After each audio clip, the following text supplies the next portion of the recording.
Hello friends, this is Shalini Srivastava. स्वागत है आपका टीचिंग लर्नर्स में। तो कैसे हैं आप लोग? उम्मीद है कि आप लोग बढ़िया होंगे और आपकी पढ़ाई अच्छी चल रही होगी। जैसा कि आप जानते हैं, मैंने आपको कल के वीडियो में बताया था कि हम आपके लिए जो है यूपी ट्रिपल पेट से रिलेटेड लगभग सारे सब्जेक्ट की मैराथन लाएंगे। कुछ सब्जेक्ट को मैंने छोड़ के बोला था। तो आज सबसे पहली क्लास हम लेके आए हैं आपके लिए अर्थशास्त्र की, यानी कि इकोनॉमिक्स की ये मैराथन क्लास है। इसमें आपके सभी टॉपिक कवर हो जाएंगे, जितने भी टॉपिक आपके सिलेबस में है पेट के, ठीक है। और अगर आप ये पीडीएफ पढ़ लेंगे, ठीक है, अगर ये आप वीडियो देख ले रहे हैं और पीडीएफ एक दो बार रिवाइज कर ले रहे हैं, तो फिर थ्योरी आपको कहीं और से पढ़ने की ज़रूरत ही नहीं है। ये मेरा वादा है।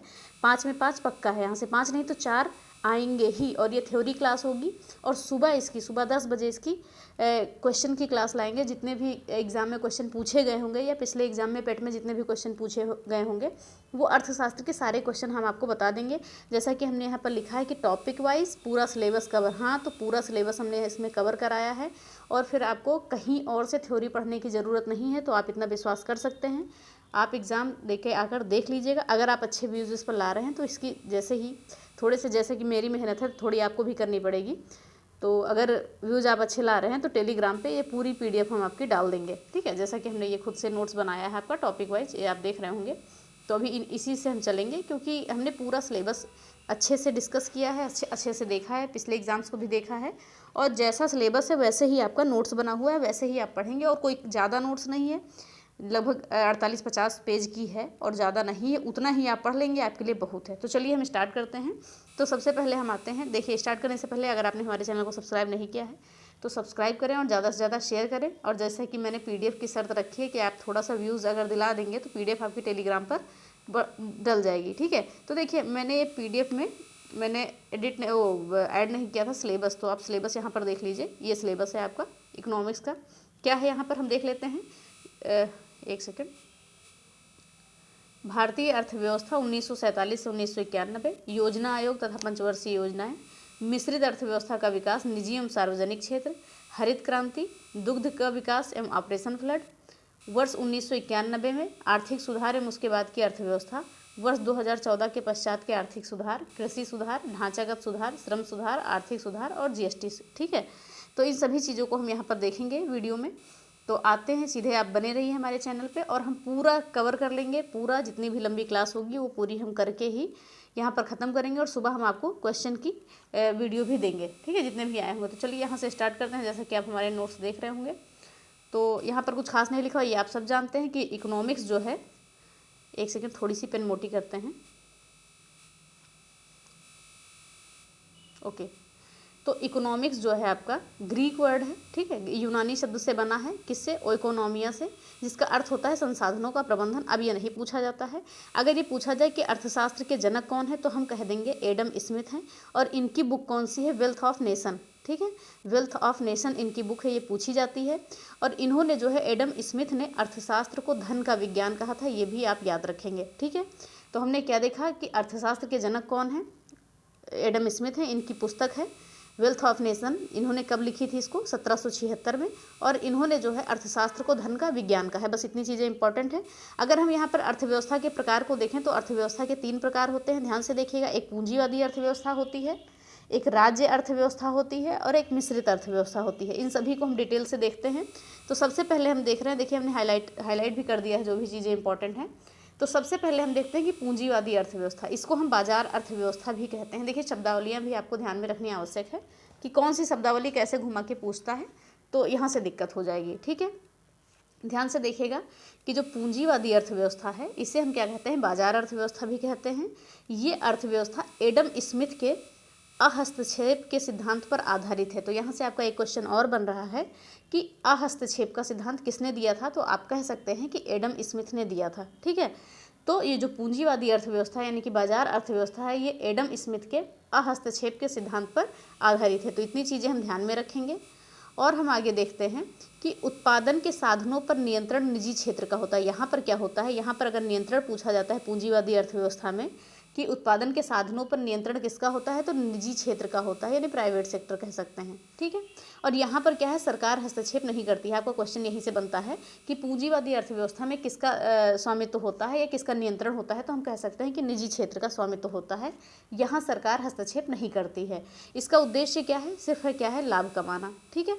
अगर हम बात करें कि पूंजीवादी अर्थव्यवस्था कौन कौन से देश में है, तो यूएसए और कनाडा, ये नाम याद रखिएगा, क्योंकि यहाँ से आपके क्वेश्चन बन जाते हैं कि किस देश में है आपकी पूंजीवादी अर्थव्यवस्था, तो यूएसए और कनाडा याद रखिएगा। अगर हम बात करें यहाँ पर मूल्य निर्धारण कैसे होता है, तो यहाँ पर मूल्य निर्धारण जो है मूल्य तंत्र पर आधारित होता है, यानी कि बाजार पर जैसा डिमांड होगा वैसी सप्लाई होगी, तो वैसी ही चीज़ें।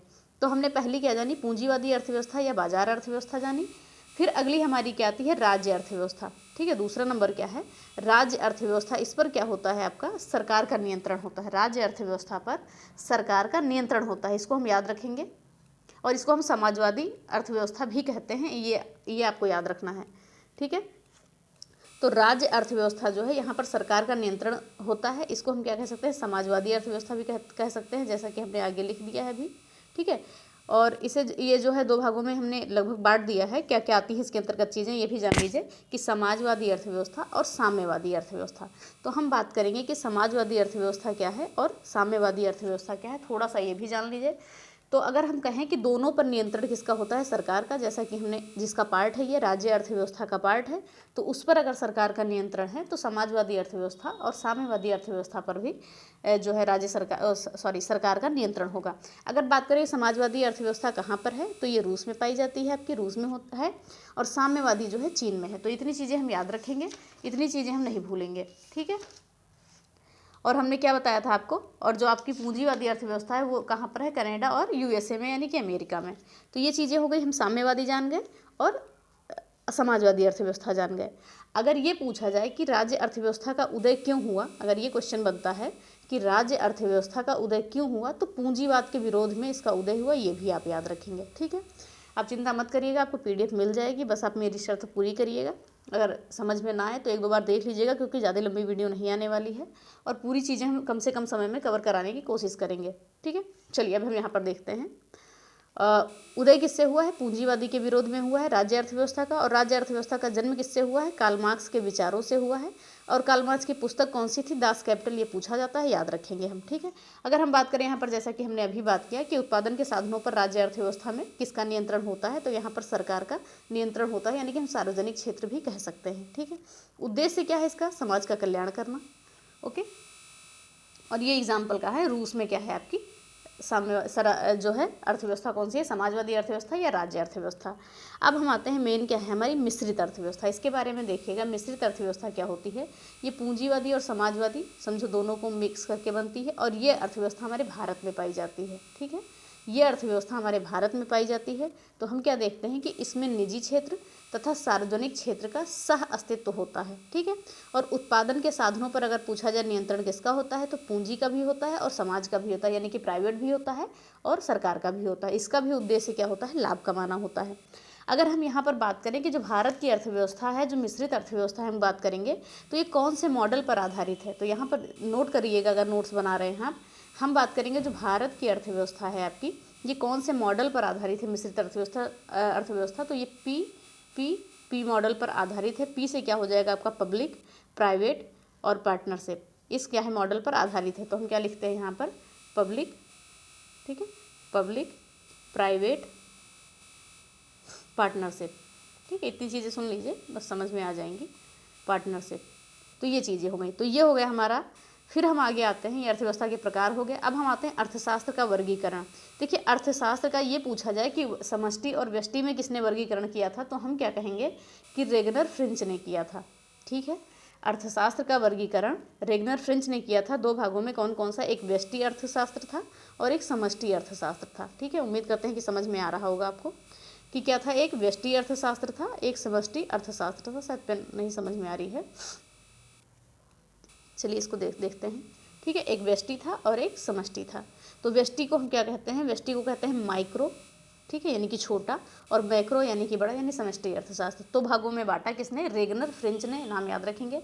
अगर हम बात करें यहाँ पर व्यष्टि अर्थव्यवस्था का, तो यहाँ पर क्या होता है, ये छोटा होता है इसका स्वरूप, और इसका स्वरूप क्या होता है, मैक्रो का बड़ा होता है।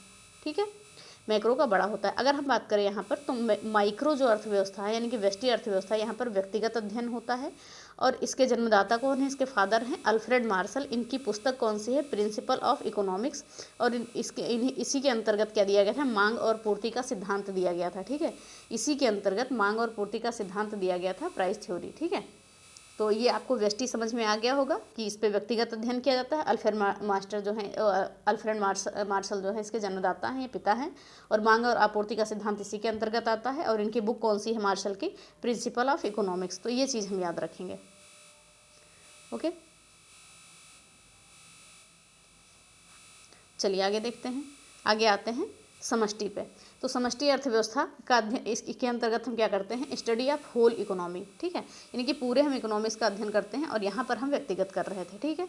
और यहाँ पर पूछा जाए इनके फादर कौन है, तो इनके फादर हैं J.M. कीन्स। और इनकी पुस्तक कौन सी है? J.M. कीन्स की द क्या है? Journal theory of employment interest of money, ठीक है। तो ये पुस्तक है किसकी? J.M. कीन्स की। तो याद रखिएगा। और इसके अंतर्गत कौन सा सिद्धांत हम देखते हैं? आय और रोजगार का सिद्धांत, ठीक है। आय और रोजगार का सिद्धांत इसके अंतर्गत हम देखते हैं। तो ध्यान से एक बार और सुन लीजिएगा, जल्दी से रिवाइज करते हैं कि अर्थशास्त्र का वर्गीकरण रेगनर फ्रिंच ने जो है किया था समष्टि और व्यष्टि में।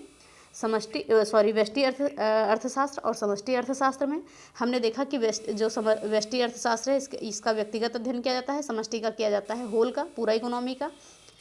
व्यष्टि के फादर कौन है? Alfred Marshall. समष्टि के फादर हैं J.M. कीन्स। और इसके अंतर्गत आता है मांग और आपूर्ति का सिद्धांत। और इसके अंतर्गत क्या आता है? आय और रोजगार का सिद्धांत, ठीक है। चलिए अब हम सेक्टर देखते हैं। सेक्टर से भी आपके क्वेश्चन पूछे जाते हैं, इंपॉर्टेंट है। तो हम देखते हैं इकोनॉमिक्स के 3 सेक्टरों में बांटा गया है। सेक्टर क्या है? 3 है, क्षेत्रक भी कह सकते हैं, अगर कभी पूछा जाए तो क्षेत्रक भी हम कह सकते हैं।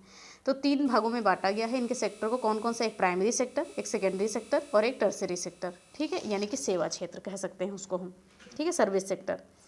तो हम बात करेंगे, अब पहले हम देखते हैं कि प्राइमरी सेक्टर क्या है, यानी कि प्राथमिक क्षेत्र क्या है। तो ये जो यहाँ पर जो चीज़ें हैं बहुत ही इंपॉर्टेंट है, मैंने हाईलाइट भी करके रखी है, तो ध्यान से सुनिएगा। प्राइमरी सेक्टर यानी कि प्राथमिक क्षेत्र, ये कृषि से संबंधित होता है, इसको कृषि क्षेत्र भी कह सकते हैं, कोई वो नहीं है। और इसका GDP में योगदान होता है 17%। तीनों में, यानी तीनों क्षेत्र जो है प्राथमिक, द्वितीयक और तृतीयक में सबसे कम, ठीक है। तो अगर पूछा जाता है आपसे कि GDP में सबसे कम योगदान किस सेक्टर का होता है, तो हम कहेंगे आपका प्राइमरी सेक्टर का, यानी कि कृषि क्षेत्र का 17% होता है। और यही बात अगर हम प्राइमरी सेक्टर का आज़ादी के समय बात करें तो यहाँ पर सबसे ज़्यादा था, ठीक है। अगर हम बात करें इस क्षेत्र में रोजगार की अधिक संभावना रहती है प्राइमरी सेक्टर में, 50% से भी ज़्यादा देश में लोग इससे जुड़े हुए हैं। अब कहने का क्या मतलब, कोई ना कोई किसी न किसी तरह से कृषि करे जा रहा है, ये सारी चीज़ें हैं। और इसे जो है बैकबोन ऑफ इंडियन इकोनॉमी कहा जाता है। अगर पूछा जाए कि बैकबोन ऑफ इंडियन इकोनॉमी क्या है, तो प्राथमिक सेक्टर ही आपका है। इसके अंतर्गत प्राकृतिक प्रक्रिया के द्वारा उत्पादन किया जाता है, ठीक है। इसके उत्पादों का प्रयोग रॉ मटेरियल के रूप में करते हैं, यानी कच्चे माल के रूप में करते हैं, जैसे गेहूं, मक्का, चावल, गन्ना, खनिज, खनन, वन, मुर्गी पालन, पशुपालन। ये सारी चीज़ें आपकी किसके अंतर्गत आती हैं? प्राइमरी सेक्टर के अंतर्गत। जो मेन चीज़ आपको याद रखनी है, GDP में योगदान कितना है? 17% योगदान है, ये चीज़ आपको जरूर याद रखनी है। फिर अगला हम देखते हैं द्वितीय क्षेत्र, इसको हम विनिर्माण क्षेत्र भी कहते हैं। द्वितीय क्षेत्र को हम विनिर्माण क्षेत्र भी कहते हैं। और इसका GDP में योगदान कितना है? 29% है, ठीक है। इसका GDP में योगदान 29% है। इसमें क्या होता है कि प्राथमिक क्षेत्र के कच्चे माल का उपयोग करके नई वस्तु का निर्माण किया जाता है, जैसे गन्ने से चीनी का निर्माण होता है, ठीक है। तो इसके अंतर्गत क्या क्या चीज़ें आ जाती हैं? एग्जाम्पल में क्या होगा आपका? निर्माण, गैस, जल, विद्युत आपूर्ति, उद्योग, ये सारी चीज़ें आपकी द्वितीय क्षेत्र के अंतर्गत आएंगी, यानी कि विनिर्माण क्षेत्र के अंतर्गत आएगी। तो हमने क्या देखा? प्राथमिक क्षेत्र का GDP में कितना योगदान था? 17% था। और द्वितीय क्षेत्र का कितना है? 29% है, ठीक है। अब हम आते हैं लास्ट क्या है? तृतीय क्षेत्र, यानी सर्विस सेक्टर। तो इसका जो है GDP में योगदान क्या है? 54% है, यानी कि सर्वाधिक। अगर पूछा जाता है कि सबसे ज़्यादा किस सेक्टर का योगदान है GDP में, तो सबसे ज़्यादा सर्विस सेक्टर जो है GDP में योगदान देता है, सर्वाधिक 54%। 17% प्राथमिक क्षेत्र और 29% द्वितीय क्षेत्र और 54% आपका क्या हो जाएगा? सर्विस सेक्टर, ठीक है। इसके अंतर्गत क्या चीज़ें आती हैं? जो चीज़ें हमें सेवा प्रदान करती हैं, जैसे हम रिक्शा करते हैं, तो रिक्शा से अगर हमें स्कूल जाना है, कॉलेज जाना है, तो हम अगर वहाँ तक गए तो क्या हुई? हमें वो सेवा उसने दी है। तो यहाँ पर क्या दिया है? प्राथमिक और द्वितीय क्षेत्र को सेवा देता है, ठीक है। जैसे परिवहन, बैंकिंग, होटल, एजुकेशन, ट्रेड यानी व्यापार, कॉमर्स, संचार, ये चीज़ें हो गई। देखिए 3 तो हम मुख्य रूप से पढ़ते हैं, लेकिन चौथा भी सेक्टर आता है, तो उसको भी हम देख लेते हैं, कभी कभी पूछ लिया जाएगा। तो चौथा क्या है आपका? क्वार्टरली सेक्टर है। इसको अर्थव्यवस्था का चतुर्थ क्षेत्र कहा जाता है, ठीक है। इसको हम नॉलेज सेक्टर भी कहते हैं, याद रखिएगा। इसके अंतर्गत कौन सा चीज़ें आती हैं? IT सेक्टर आता है, या आपका साइंटिस्ट आते हैं, या रिसर्च, ये सारी चीज़ें आती हैं। तो ये आपका वर्गीकरण हो गया और सेक्टर हो गया। ये चीज़ें उम्मीद करते हैं कि आपको समझ में आ गई होंगी। अब हम आगे बात करते हैं पंचवर्षीय योजनाएं। तो सबसे पहले हमारा क्या देखना है, आर्थिक नियोजन। एक सेकंड, चलिए तो सबसे पहले हम देखते हैं पंचवर्षीय योजना के अंतर्गत क्या है। इसके अंतर्गत हम क्या देखते हैं, सबसे पहले आर्थिक नियोजन को देखते हैं कि क्या होता है। तो ध्यान से सुनेगा, पूर्व परिभाषित लक्ष्यों को प्राप्त करने के लिए संसाधन का इष्टतम उपयोग करने की प्रक्रिया जो है आर्थिक नियोजन कहलाती है। आर्थिक नियोजन के बारे में अभी हम डिटेल से और पढ़ेंगे आगे, तो इतनी चीज़ें आप जानिए, तो इसे आर्थिक नियोजन कहते हैं। और आर्थिक नियोजन की अगर हम बात करें तो नियोजन को किस सूची में रखा गया है, तो नियोजन को जो है समवर्ती सूची में रखा गया है, इम्पॉर्टेंट टॉपिक है। और अगर हम बात करिए किसके द्वारा शुरू की गई है, ये शुरुआत इसकी कहाँ से हुई है आर्थिक नियोजन की, यूएसएसआर यानी सोवियत संघ रूस से हुई है, जो समाजवादी देश है आपका। ठीक है, अगर पूछा जाए कि किस सूची में रखा गया है तो समवर्ती सूची में इसे रखा गया, हम याद रखेंगे। अगर बात करें यहाँ पर देखिए, जहाँ पर बात की गई है कि भारत 1947 में आज़ाद हुआ, उस समय यूएसए में पूंजीवादी थी और यूएसएसआर में यानी रसिया में समाजवादी अर्थव्यवस्था थी। तो उस समय क्या थे, 1947 में प्रधानमंत्री पीएम नेहरू थे। ठीक है, तो 1956 में क्या हुआ था, इन्होंने मिश्रित अर्थव्यवस्था को अपनाया था। तो ये चीज़ें हो गई। ये आपका पॉइंट इंपॉर्टेंट क्या है आपका, कि मिश्रित अर्थव्यवस्था को कब अपनाया गया था, तो मिश्रित अर्थव्यवस्था को 1956 में अपनाया गया था। ये चीज़ आप याद रखेंगे। ठीक है, ये चीज़ें होंगी। अब हम देखते हैं योजना आयोग के बारे में क्या है। तो ध्यान से सुनिएगा, योजना आयोग की हम अगर बात करेंगे, अगर हम योजना आयोग की बात करते हैं यानी कि प्लानिंग कमीशन की बात करते हैं, तो अगर पूछा जाए किसके सिफारिश पर ये बनाया गया था योजना आयोग, किसके सुझाव पर बनाई गई थी, तो ये केसी नियोगी समिति के सुझाव पर। ठीक है, ये इंपॉर्टेंट याद रखिएगा, आपका यही पूछा जाएगा। योजना आयोग की स्थापना कब हुई थी, 15 मार्च 1950 को हुई थी। इसका उद्देश्य क्या था, इसका उद्देश्य था देश के संसाधनों के संतुलित उपयोग के लिए योजना बनाना। ठीक है, कुछ डेट्स हैं जो आपके लिए इंपॉर्टेंट होती हैं, तो उन्हें आप जरूर याद रखिएगा। ठीक है, कुछ डेट्स होती हैं जो उनको जरूर याद रखें, जैसे कि योजना आयोग की स्थापना 15 मार्च 1950 किसकी सिफारिश पर बना, केसी नियोगी समिति की सिफारिश पर बना। ठीक है, और इसका उद्देश्य क्या था, देश के संसाधनों के संतुलित उपयोग के लिए योजना बनाना, जिसमें देश का अधिक से अधिक आर्थिक विकास हो। और ये क्या है, योजना आयोग एक गैर संवैधानिक निकाय है, यानी कि परामर्शदात्री संस्था है। आप सोचेंगे कि यह गैर संवैधानिक निकाय क्या होता है, तो गैर संवैधानिक निकाय क्या होता है, ध्यान से सुनिएगा, कि जब मंत्रिमंडल के प्रस्ताव पर किसी समिति का गठन किया जाता है तो पहले गैर संवैधानिक गठन होता है, इसके पास कोई शक्तियाँ नहीं होती हैं, ये सिर्फ सुझाव दे सकता है, इसका काम केवल है सुझाव देना, इसके पास शक्ति कोई नहीं होती है। ठीक है, तो ये सारी चीज़ें हैं।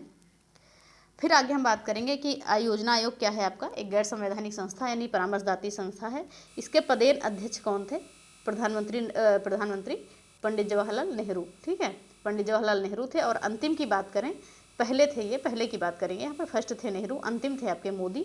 अगर उपाध्यक्ष की हम बात करें तो उपाध्यक्ष पहले थे गुलजारी लाल नंदा और अंतिम कौन थे, मांटेक सिंह आहलूवालिया। तो ये नाम आप याद रखेंगे। क्या नाम याद रखेंगे, योजना आयोग के पहले अध्यक्ष कौन थे, नेहरू थे, अंतिम कौन, मोदी, और पहले कौन, गुलजारी लाल नंदा उपाध्यक्ष थे और अंतिम मांटेक सिंह आहलूवालिया। ठीक है, अब हम बात करेंगे यहाँ पर नीति आयोग की। जैसा कि आप जानते हैं नीति का फुल फॉर्म भी पूछा जाता है आपसे, NITI नीति आयोग का, तो पूछा जाता है। तो इसमें क्या हो जाएगा, नेशनल इंस्टीट्यूशन फॉर क्या है, एक सेकेंड, शायद क्लियर लिखा हुआ नहीं आपको, हाँ, तो आपका क्या लिखा हुआ है कि national institution for transforming India, ये याद रखिएगा। और ये नीति आयोग क्या है, एक सलाहकारी निकाय है और राष्ट्रीय भारत परिवर्तन संस्थान, राष्ट्रीय भारत परिवर्तन संस्थान भी कहते हैं। तो इसकी घोषणा कब की गई थी, तो 15 अगस्त 2014 को, 15 अगस्त 2014 को प्रधानमंत्री नरेंद्र मोदी जी ने नीति आयोग की स्थापना की थी, स्थापना की घोषणा की थी। और इसकी अगर पूछा जाए स्थापना कब की गई थी, तो 1 जनवरी 2015 को।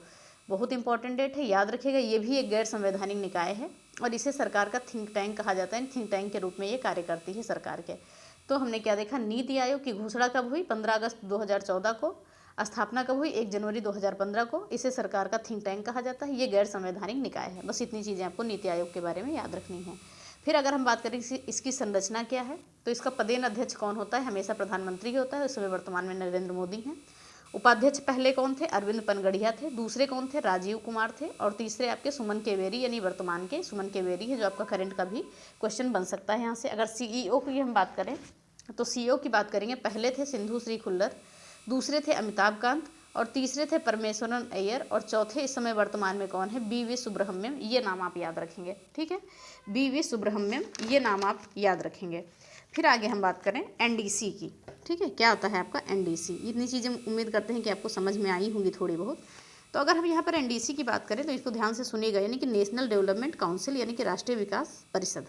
ये भी केसी नियोगी की ही सिफारिश पर बनाई गई थी, जैसा कि लिखा हुआ है, आप देख सकते हैं। अगर बात करें इसकी स्थापना कब हुई थी, तो इसकी स्थापना हुई थी 6 अगस्त 1952 को। पदेन अध्यक्ष इसका प्रधानमंत्री ही होता है। इसका कार्य क्या होता है, नीति आयोग द्वारा तैयार योजनाओं का अनुमोदन, नीति आयोग द्वारा तैयार योजनाओं का अनुमोदन। तो ध्यान से सुनिएगा, क्या होता है कि प्लानिंग कमीशन की कोई भी योजना तब तक नहीं लागू की जा सकती है जब तक एनडीसी उसको पारित न कर दे, यानी कि पावर किस में है, एनडीसी में है। तो क्या कहा जाता है कि नीति आयोग की कोई भी योजना तब तक के नहीं लागू की जा सकती है, प्लानिंग कमीशन योजना आयोग भी कह सकते हैं, जब तक के एनडीसी पारित न कर दे। ये ऐसा था कि योजना आयोग की क्या थी आपकी, योजना आयोग का कोई भी योजना आयोग की कोई भी योजना बिना इसके परमिशन के नहीं लागू की जा सकती थी। ठीक है, फिर हम बात करते हैं यहाँ पर भारत में इतिहास किसके, आर्थिक नियोजन की। तो ध्यान से सुनेगा, आर्थिक नियोजन हमने पीछे भी परिभाषा देखी थी। तो अगर हम बात करें कि भारत में नियोजन की चर्चा सर्वप्रथम किसने की थी, तो एम विश्वेश्वरैया ने की थी, और इनकी पुस्तक क्या थी, the planned economy for India, 1934 में। ठीक है, क्या थी, एम विश्वेश्वरैया ने की थी, बुक थी इनकी the planned economy for India, 1934 में। उस समय की हम बात करें, 1938 की अगर हम बात करें, तो उस समय एक कांग्रेस का अधिवेशन, हरिपुरा अधिवेशन चल रहा था, जिसकी अध्यक्षता सुभाष चंद्र बोस जी कर रहे थे। उस समय एक समिति का गठन हुआ था जिसका नाम क्या था, राष्ट्रीय नियोजन समिति, और उसके अध्यक्ष थे पंडित जवाहरलाल नेहरू। ये भी आप याद रखिएगा, हो सकता है पूछ लिया जाए कि राष्ट्रीय नियोजन समिति का गठन कब हुआ था, तो 1938 में हुआ था। यह पूछा जा सकता है कि उस समय कौन सा अधिवेशन चल रहा था, तो कांग्रेस का हरिपुरा अधिवेशन आपका चल रहा था। ठीक है, और अध्यक्ष इसके कौन है, अध्यक्ष इसके थे पंडित जवाहरलाल नेहरू, और अगर अधिवेशन के अध्यक्ष को हम पूछें तो ये थे सुभाष चंद्र बोस जी। फिर हम बात करते हैं 1944 की। ठीक है, अब हम बात करते हैं, एक सेकेंड, 1944 की। 1944 में आया बॉम्बे प्लान, याद रखिएगा, ईयर पूछा जाता है। बॉम्बे प्लान आया, तो यहाँ पर क्या था कि 8 उद्योगपतियों द्वारा 8 उद्योगपति थे मुंबई के, उन्हीं के द्वारा ये लाया गया था। ठीक है, चलिए फिर आगे हम देखते हैं, एक सेकेंड। फिर बात करेंगे 1900, हाँ, और इसके अध्यक्ष कौन थे, अर्देशियर दलाल थे। इसका ये भी नाम आप याद रखेंगे, एक सेकेंड।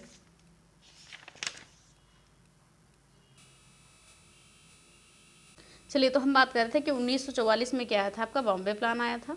ठीक है, 1944 में आपका बॉम्बे प्लान आया था, ईयर याद रखिएगा। मुंबई के 8 उद्योगपतियों के द्वारा ये बनाया गया था। इसके अध्यक्ष कौन थे, अर्देशियर दलाल थे। फिर 1944 में ही गांधीवादी योजना आई, किसके द्वारा लाई गई थी, श्रीमन नारायण के द्वारा लाई गई थी। फिर आगे हम बात करेंगे कि जन योजना कब आई, यानी पीपल प्लान कब आया, 1945 में, किसके द्वारा लाया गया, ये एम एन रॉय के द्वारा लाया गया। ये सारी चीज़ें आपको याद रखनी है। फिर उसके बाद हम बात करते हैं सर्वोदय योजना की, ये 1950 में आई थी, किसके द्वारा लाई गई थी, जयप्रकाश नारायण के द्वारा। तो उम्मीद करते हैं इतनी चीज़ें आपको समझ में आई होंगी। अब हम आते हैं सीधे पंचवर्षीय योजनाओं पर, तो ध्यान से सुनिएगा। अब तक के कितनी पंचवर्षीय योजनाएं आ चुकी हैं, अब तक के जो है 12 पंचवर्षीय योजनाएं आ चुकी हैं, और लास्ट हमारी कौन सी, 2017 से 2022 वाली थी। ठीक है, और अब हम बात करेंगे पहली पंचवर्षीय योजना की। सीधे हम आते हैं पहली पंचवर्षीय योजना पर, तो इन चीज़ों को ध्यान में रख। देखिए, पहले हम पंचवर्षीय योजना के बारे में थोड़ा सा ओवरव्यू जान लेते हैं, और ध्यान से सुनिएगा, इसको हम लिख नहीं रहे हैं, एक बार बोल रहे हैं वहीं से सुनिएगा। देखिए, कुल मिला के हमने क्या कहा कि 12 पंचवर्षीय योजनाएं आपकी आई थी। ठीक है, 12 पंचवर्षीय योजनाएं आई थी, जो आपकी कब से शुरू हुई थी, पंचवर्षीय योजना आपकी 1951 से लेकर 2000 समझिए 22 तक चली थी। अब बात करें, देखिए बाकी सारी चीज़ें तो हम देख लेंगे। अगर बीच में बात करें योजना अवकाश की, ठीक है, 3 योजना अवकाश हुए। पहला कब हुआ, पहला योजना अवकाश हुआ आपका 1966 से लेके 1969 तक। फिर अगला हुआ आपका 1978 से लेके 1980 तक। फिर तीसरा हुआ आपका 1990 से लेके 1992 तक। अगर पूछा जाए पहला योजना अवकाश क्यों हुआ और कब हुआ, तो ध्यान से सुनिएगा, पहला योजना अवकाश कब हुआ, क्यों हुआ, तो 1966 से 69 के बीच हम बात करेंगे। इस समय 4 संकट आ गए थे, कौन कौन से आ गए थे, 1966 से 1969 के बीच। ठीक है, 4 संकट आ गए थे, 3 संकट ही मानिए, क्योंकि नेहरू की मृत्यु हम नहीं जोड़ सकते हैं, क्योंकि उसकी वजह से। अगर हम बात करें 1962 की, तो 1962 में हुआ था भारत चीन युद्ध, इस वजह से आपका दिक्कत हो गया था। फिर 1965 की बात करें तो भारत और पाकिस्तान युद्ध हो गया था, और 1965-66 में अकाल यानी सूखा पड़ गया था। तो ये 3 कारण थे। ठीक है, योजना अवकाश के, योजना ना आने के। अगर दूसरे की बात करें 1978 से 80 की बात करें, तो ये थोड़ा सा राजनीतिक समस्या थी, राजनीतिक कारण था 1978 से 1980। ठीक है, राजनीतिक समस्या थी। तीसरी की बात करें 1990 से 1992 तक, तो यहाँ पर थोड़ी आर्थिक समस्या थी। अब हम आते हैं सीधे अपनी पंचवर्षीय योजनाओं पे। तो पहले हम देखते हैं पहली पंचवर्षीय योजना। ठीक है, पहले हम क्या देखते हैं, पहली पंचवर्षीय योजना देखते हैं, तो बहुत ही इम्पॉर्टेंट है ये भी, तो ध्यान से देखिएगा। हम चीज़ों को कवर करते जाएंगे, सारी चीज़ों को लगभग। थोड़ा सा पेन मोटा करना पड़ेगा। चलिए, तो हम देखते हैं पहली पंचवर्षीय योजना ये कब आई थी। आपका वैसे पर्टिकुलर डेट नहीं पूछा जाता है, ईयर पूछा जाता है। तो ये आई थी 1951 से 56 के बीच, ठीक है। ये आई थी 1951 से 56 के बीच। अगर हम बात करें यहाँ पर कि इसका मॉडल क्या था, तो हेराल्ड डोमर मॉडल था, ये पूछा जाता है आपका। भारत में पहली पंचवर्षीय योजना यानी कि 5 ईयर प्लान, या 5 पे लिखा है, का ड्राफ्ट किसने तैयार किया था? KN राय ने तैयार किया गया था, ये याद रखिए, KN राय ने, ठीक है, KN राय ने तैयार किया था। और इसका उद्देश्य क्या था? कृषि एवं सिंचाई पर बल देना, ठीक है। उद्देश्य क्या था इसका? कृषि एवं सिंचाई को प्राथमिकता इसने दी थी पहली पंचवर्षीय योजना ने। तो आप यहाँ से रिलेट कर सकते हैं कि जब आपने सेक्टर देखा था, पहला सेक्टर किससे संबंधित था? कृषि से, तो पहली पंचवर्षीय योजना भी आप समझ सकते हैं। तो हमने क्या देखा, मॉडल कौन है? हेराल्ड डोमर मॉडल पूछा जाता है। ड्राफ्ट किसने तैयार किया था? KN राय ने किया था। और जो है इसका उद्देश्य क्या है? कृषि और सिंचाई है। अब इसमें हम बात करें, इसमें विकास दर की लक्ष्य कितनी रखी गई थी, तो विकास दर की बात करें अगर, ये पूछा जाता है आपका, लक्ष्य रखा गया था 2.4%, लेकिन प्राप्त कितना हुआ था? 3.6%, यानी सफल रही थी। कहने का मतलब 2.4% जो लक्ष्य था तो उसको पार कर लिया था। कार्य इसका क्या था पहली पंचवर्षीय योजना का? कि सिंचाई परियोजनाओं की स्थापना, ठीक है, सिंचाई परियोजनाओं की स्थापना। इस समय मुख्य कुछ परियोजनाएं जो स्थापित की गई थी, कौन कौन सी? भाखड़ा नागल, दामोदर घाटी और हीराकुंड बांध, ठीक है। भाखड़ा नागल कहाँ पर आपका पड़ जाता है? पंजाब में पड़ जाएगा, ठीक है, पंजाब में पड़ जाएगा। और आपका दामोदर घाटी की बात करें तो ये पश्चिम बंगाल और झारखंड दोनों में पड़ेगा आपका। और हीराकुंड की बात करें तो ये उड़ीसा में पड़ेगा, ठीक है। ये सारे बांध बने किस समय? पहली पंचवर्षीय योजना के समय, याद रखिएगा। और इन्हें जो है नेहरू जी ने क्या कहा था? इन्हें नेहरू जी ने कहा था भारत का मंदिर, आधुनिक भारत का मंदिर नेहरू जी ने किसे कहा था? इन सिंचाई परियोजनाओं को। तो ये चीज़ आप याद रखेंगे, ठीक है। तो ये हो गई। फिर बात करेंगे इसी समय क्या हुआ था? परिवार नियोजन कार्यक्रम भी शुरू हुआ था। अगर हम बात करें यहाँ पर सामुदायिक विकास कार्यक्रम शुरू हुआ था 1952 में, USA के सहयोग से, याद रखिएगा। पहली पंचवर्षीय योजना के अंतर्गत सामुदायिक विकास कार्यक्रम शुरू किया गया था 1952 में। सहयोग किसका था? अमेरिका का था। और पहली पंचवर्षीय योजना के समय ही 5 IIT की स्थापना की गई थी। और इसी समय क्या की गई थी? इंटीग्रल कोच फैक्ट्री 1955 में स्थापना की गई थी। कहाँ पर? तमिलनाडु और चेन्नई में। तो ये हमारी हो गई पहली पंचवर्षीय योजना। अब हम आते हैं दूसरी पंचवर्षीय योजना पर। याद रखिएगा, ये सामुदायिक विकास कार्यक्रम की अगर बात करें किसने शुरू किया था, तो नेहरू जी ने शुरू किया था, ये भी आप याद रखेंगे। फिर हम देखते हैं दूसरी पंचवर्षीय योजना के बारे में बात करें। ये कब से कब तक चली आपकी? 1956 से 61 तक चली। इसका मॉडल किसने प्रस्तुत किया था? PC महालनोबिस ने, ठीक है। मॉडल कौन था? PC महालनोबिस ने किया था। उद्देश्य क्या था इसका? तीव्र औद्योगिक कारण, ठीक है, तीव्र औद्योगिकीकरण करना था इसका जो है उद्देश्य था। इसमें जो है लक्ष्य कितना रखा गया था आपको? इसमें 4.2% लक्ष्य रखा गया था, प्राप्त भी उतना ही हुआ था, ठीक है। और इस समय जो मुख्य चीज़ें आपकी एग्जाम में पूछी जाती हैं कि कुछ स्टील प्लांट जो है, इस्पात संयंत्र जो है आपके स्थापित किए गए थे, तो इसको भी याद रखिएगा। तो इस समय जो है भिलाई, दुर्गापुर और राउरकेला स्थापित किया गया था। भिलाई कहाँ पड़ता है आपका? छत्तीसगढ़ में। और दुर्गापुर पश्चिम बंगाल में। और राउरकेला कहाँ पर है? उड़ीसा में। तो अगर हम यहाँ पर बात करें तो ये जो स्थापित किए गए थे, तो भिलाई जो है किसके सहयोग से स्थापित किया गया था? रूस के सहयोग से। दुर्गापुर स्थापित किया गया था ब्रिटेन के सहयोग से। और राउरकेला स्थापित किया गया था जर्मनी के सहयोग से। तो आप कैसे याद करेंगे? ध्यान से सुनिएगा। भिलाई वैसे आप भारत का याद कर लीजिएगा, छत्तीसगढ़ है। भी और रू, भीरू याद कर लीजिए, ऐसे भीरू याद कर लीजिए, रिलेट करने का ही तो है, ठीक है। और दुर्गापुर ब्रिटेन, ठीक है। दुर्गापुर, देखिए दुर्गा जी के कितने हाथ होते हैं?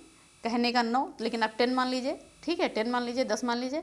और राउरकेला यानी कि जर्मनी, तो राज आप ऐसे याद कर सकते हैं। तो द्वितीय पंचवर्षीय योजना के अंतर्गत कितने इस्पात संयंत्र स्थापित किए गए? 3। कौन कौन से? भिलाई, दुर्गापुर और राउरकेला, याद रखेंगे इसको हम, ठीक है।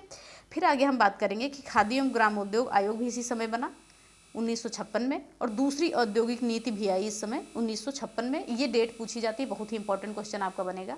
दूसरी औद्योगिक नीति कब आई? तो ये आई 1956 में। कुछ और चीज़ें भी हैं इस समय।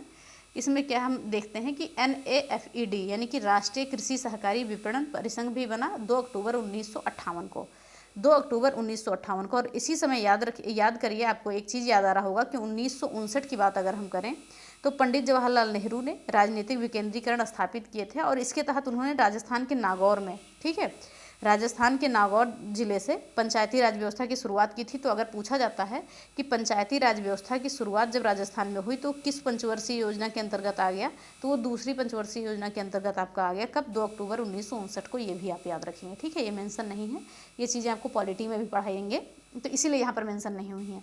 फिर हम देखते हैं तीसरी पंचवर्षीय योजना की बात करेंगे। तो तीसरी पंचवर्षीय योजना में क्या है, 1961 से 66, ठीक है। तीसरी पंचवर्षीय योजना क्या है, 1961 से 66। इसका मॉडल किसने दिया था? सुखमय चक्रवर्ती और जॉन सैंडी ने। किसने दिया था? सुखमय चक्रवर्ती और जॉन सैंडी ने दिया था। उद्देश्य क्या था? कृषि उद्योग का विकास करना तथा स्वतंत्र अर्थव्यवस्था एवं गेहूं का उत्पादन बढ़ाना। तो ये उद्देश्य था। देखिए, सारी जो पंचवर्षीय योजनाएं हैं इनका उद्देश्य बहुत ही ज़्यादा इंपॉर्टेंट है आपके लिए। तो हम यहाँ बात करेंगे, ध्यान से सुनिएगा। तो यहाँ पर हम बात कर रहे हैं कि लक्ष्य इसका कितना था। तृतीय पंचवर्षीय योजना की हम बात कर रहे हैं। लक्ष्य आपका 5.6% था, लेकिन प्राप्त कितना हुआ, विकास दर कितना प्राप्त हुआ? 2.8%। तो ये पूरी तरह से असफल हुई। और इसी के बाद आपका क्या आएगा? पहला योजना अवकाश आएगा। कारण क्या था? ध्यान से देखिएगा, असफल क्यों हुई? असफल होने के कारण क्या थे? 1962 में भारत और चीन का युद्ध, 1965 में भारत और पाकिस्तान का युद्ध, 1965 में ही अकाल पड़ गया, और इसी समय जो है नेहरू जी की मृत्यु भी हो गई थी। तो इसको भी हम याद रखेंगे, ये भी भूलने वाली चीज़ नहीं है। अगर बात करें इसके अंतर्गत कार्य क्या क्या हुए, 1965 में कृषि कीमत आयोग की स्थापना की गई।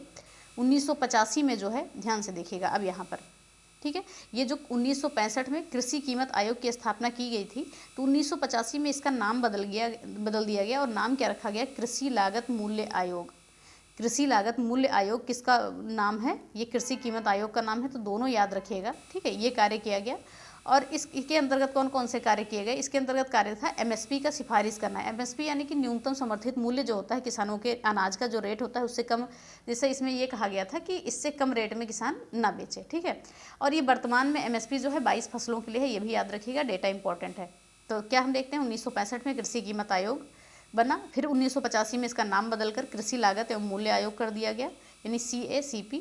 और इसके अंतर्गत कार्य कौन सा किया गया? एमएसपी की सिफारिश की गई, और वर्तमान में 22 फसलों के लिए एमएसपी निर्धारित है, ठीक है, सरकार द्वारा जारी की जाती है। और इसकी घोषणा भी क्या किया जाता है? सरकार ही करता है, ठीक है। चलिए फिर आगे हम देखते हैं। आगे क्या है हमारा कि आर्थिक मामलों की मंत्रिमंडलीय समिति बनी, अध्यक्ष इसके PM होते हैं इसी समय, ठीक है। और बात करेंगे 14 जनवरी 1965 की। ये आपकी कौन सी पंचवर्षीय योजना चल रही है? तीसरी चल रही है, याद रखिएगा। 14 जनवरी 1965 को FCI की स्थापना हुई, फूड कॉरपोरेशन ऑफ इंडिया, जिसका हेडक्वार्टर दिल्ली में है, यानी कि भारतीय खाद्य नियम। इसके अंतर्गत कार्य क्या किया जाता है? बफर स्टॉक जमा किया जाता है, यानी कि अनाज, बफर यानी कि अनाज, ठीक है। फिर अगला क्या हुआ, इसी पंचवर्षीय योजना के अंतर्गत तीसरी के ही अंतर्गत 1 जुलाई 1964 को IDBI की स्थापना हुई, यानी कि भारतीय औद्योगिक विकास बैंक। इसका हेडक्वार्टर है आपका मुंबई में। हाँ, और तीसरी पंचवर्षीय योजना में एक स्टील प्लांट जो रह गया था आपका, जो दूसरी पंचवर्षीय योजना में 3 स्टील प्लांट के आप जो इस स्थापित किए गए थे, दुर्गापुर, राउरकेला और भिलाई, और एक आपने बोकारो भी सुना होगा। तो ये बोकारो की स्थापना हुई थी तीसरी पंचवर्षीय योजना में। कब? 1964 में, याद रखेंगे हम, ठीक है। फिर आगे हम बात करें, फिर आता है हमारा योजना अवकाश आ जाता है, ठीक है। योजना अवकाश आ जाता है 1966 से 69 के बीच। इसके अंतर्गत वार्षिक योजनाएं बनाई गई, ठीक है। ये पहला योजना अवकाश था, प्लान हॉलीडे भी कहते हैं। और इसी के अंतर्गत इसी जो योजना अवकाश चल रहा था, इसी के अंतर्गत आपकी हरित क्रांति प्रारंभ हुई थी। अभी हम हरित क्रांति को बहुत डिटेल में पढ़ेंगे, आपके सिलेबस में भी है, ठीक है। फिर अगर हम बात करें, फिर हम आते हैं चौथी पंचवर्षीय योजना के अंतर्गत।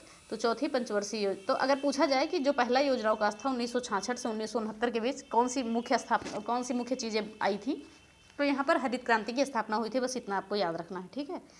फिर हम आ जाते हैं चौथी पंचवर्षीय योजना पे। तो चौथी पंचवर्षीय योजना का समय क्या था? 1969 से 74। ये पूरा 5 साल चली। मॉडल कौन सा था? DR गाडगिल मॉडल पूछा जाता है। उद्देश्य क्या था? स्थिरता के साथ विकास एवं आत्मनिर्भरता, ठीक है। स्थिरता के साथ विकास एवं आत्मनिर्भरता, ये क्या है आपकी चौथी पंचवर्षीय योजना है। इसके अंतर्गत क्या किया गया था, ध्यान से सुनिएगा। जब मैं आपको छोटे छोटे वीडियो पढ़ा रही थी, ये GK के ही, तब हमने रिलेट करके बताया गया था कि चौथी से आप 14 याद रखिए, यानी 1969 में 14 बैंकों का राष्ट्रीयकरण किया गया। ये क्वेश्चन पूछा जाता है कि 14 बैंकों का राष्ट्रीयकरण किस पंचवर्षीय योजना के अंतर्गत किया गया? तो 1969 के अंतर्गत किया गया है, ठीक है। फिर चौथी पंचवर्षीय योजना के अंतर्गत 1969 में फिर 1969 में ही इसरो की स्थापना हुई और 1970 में श्वेत क्रांति आई, यानी कि ऑपरेशन फ्लड। ये भी आपके सिलेबस में, अभी हम इसको भी डिटेल में पढ़ेंगे, ठीक है। और इसी समय एक एक्ट आया था, इसको याद रखिएगा, चौथी पंचवर्षीय योजना के समय ही एक एक्ट आया था। कौन सा एक्ट था? MRTP act 1969।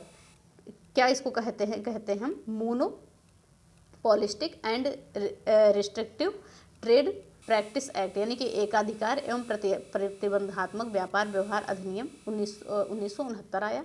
अब इसकी जगह कौन सा आयोग बन गया है, अधिनियम बन गया है? प्रतिस्पर्धा अधिनियम 2002 चलता है। अब ये पहले वाला नहीं चलता है, तो याद रखेंगे हम। तो ये 4 पंचवर्षीय योजनाएं उम्मीद करते हैं कि आपको समझ में आ गई होंगी, ठीक है। और इसी समय परमाणु परीक्षण भी हुआ था, स्माइलिंग बुद्धा, याद रखिएगा, 1974 में, ठीक है। 1974 में परमाणु परीक्षण हुआ था, स्माइलिंग बुद्धा। तो ये चीज़ें हो गई। फिर हम आगे देखते हैं, ध्यान से सुनिएगा, 5वीं पंचवर्षीय योजना। ये 5वीं पंचवर्षीय योजना क्या थी? ये 4 वर्षीय चली थी, क्योंकि इस समय क्या हुए थे? चुनाव हुए थे और सत्ता चली गई थी हाथ से, ठीक है। 5वीं पंचवर्षीय योजना 1974 से 78 ये क्या चली? 4 वर्षीय चली, क्योंकि क्या हुआ? 1978 में जब चुनाव हुए तो जनता पार्टी क्या है, चुनाव जीत गई। उसमें कांग्रेस की पहले सरकार थी और उसमें प्रधानमंत्री कौन बन गए? मोरारजी देसाई बन गए। और ये पहले गैर कांग्रेसी थे। अगर पूछा जाए कि पहले गैर कांग्रेसी कौन सत्ता में आए थे, तो मोरारजी देसाई, याद रखेंगे। तो 1978 में जब चुनाव हुआ, जनता पार्टी जीत गई, कांग्रेस हार गई। तो उस समय जो है ये 4 ही वर्ष तक चली और ये योजना बंद कर दी गई थी 74 से 78 तक, ठीक है। तो अगर पूछा जाए ये किस मॉडल पर है, तो DP धर मॉडल है, इसका दिया था उन्होंने। गरीबी उन्मूलन एवं आत्मनिर्भरता इसका उद्देश्य है। अब हम बात करेंगे, ध्यान से सुनिएगा, 5वीं पंचवर्षीय योजना के अंतर्गत कौन कौन से कार्य किए गए। तो 1974 में न्यूनतम आवश्यकता कार्यक्रम शुरू किया गया। 1975 में 20 सूत्रीय कार्यक्रम शुरू किया गया। मोस्ट इंपॉर्टेंट क्वेश्चन है, याद रखेंगे हम, ठीक है। फिर आगे क्या है? फिर गरीबी हटाओ का नारा भी इसी में दिया गया था, इंपॉर्टेंट है। कौन सी 5वीं पंचवर्षीय योजना के अंतर्गत किसने दिया था? इंदिरा गांधी जी ने दिया था। फिर बात करेंगे 1975 में क्षेत्रीय ग्रामीण बैंक की स्थापना हुई थी। 1975 में क्षेत्रीय ग्रामीण बैंक की स्थापना हुई थी। अब हम आगे बात करेंगे, 25 जून 1975 को राष्ट्रीय आपातकाल घोषित किया गया था। राष्ट्रपति उस समय कौन थे? फखरुद्दीन अली अहमद थे। और ये 21 माह तक राष्ट्रीय आपातकाल चला था, 25 जून 1975 से, ठीक है, 21 माह तक चला था। कब तक चला था? 21 माह तक, यानी कि 21 मार्च 1970 को, ठीक है। तो ये चीज़ें हो गई। अगर हम बात करें यहाँ पर, फिर बात करेंगे, तो फिर यहाँ पर चीज़ें क्या हुई। अब बात करेंगे, मोरारजी देसाई PM बने थे इस समय, जैसे कि हमने अभी बात किया यहाँ पर। तो उस समय क्या हुई? अनवरत योजना शुरू की गई। इसके प्रतिपादक कौन थे? गुरनार मेडल थे, ठीक है। और भारत में लागू करने का श्रेय इसे DT लकड़ावाला को जाता है। अगर पूछा जाएगा कि अनवरत योजना को लागू करने का श्रेय किसे जाता है भारत में, तो DT लकड़ावाला को जाता है। और ये अनवरत योजना क्या हुई? दो वर्ष ही चली, केवल 2 वर्ष, 1978 से 80, जितना कि योजना अवकाश आपका था। तो पहला योजना अवकाश हमने कौन कितना तक का पढ़ा? 1966 से 69 तक। दूसरा योजना अवकाश आपका 1978 से 80 तक। इसे रोलिंग प्लान भी कहते हैं। ये केवल 2 वर्ष चला। प्रतिपादक थे गुरनार मॉडल, इसमें प्रधानमंत्री थे मोरारजी देसाई। और भारत में लागू करने का श्रेय DT लकड़ावाला को जाता है। तो इतनी चीज़ें उम्मीद करते हैं आपको समझ में आ गई होंगी। फिर आती है 6ठी पंचवर्षीय योजना, जो हम कहेंगे 1980 से 85 तक चली, ठीक है। 6ठी पंचवर्षीय योजना 1980 से 85 तक चली। इसका उद्देश्य क्या था? इसका उद्देश्य था तीव्र औद्योगिकीकरण। उद्देश्य था तीव्र औद्योगिकीकरण और रोजगार में वृद्धि, गरीबी में कमी करना, तकनीकी आत्मनिर्भरता करना, ठीक है। और इसके अंतर्गत कार्य कौन सा किया गया? 6 बैंकों का राष्ट्रीयकरण किया गया 1980 में, याद रखिएगा।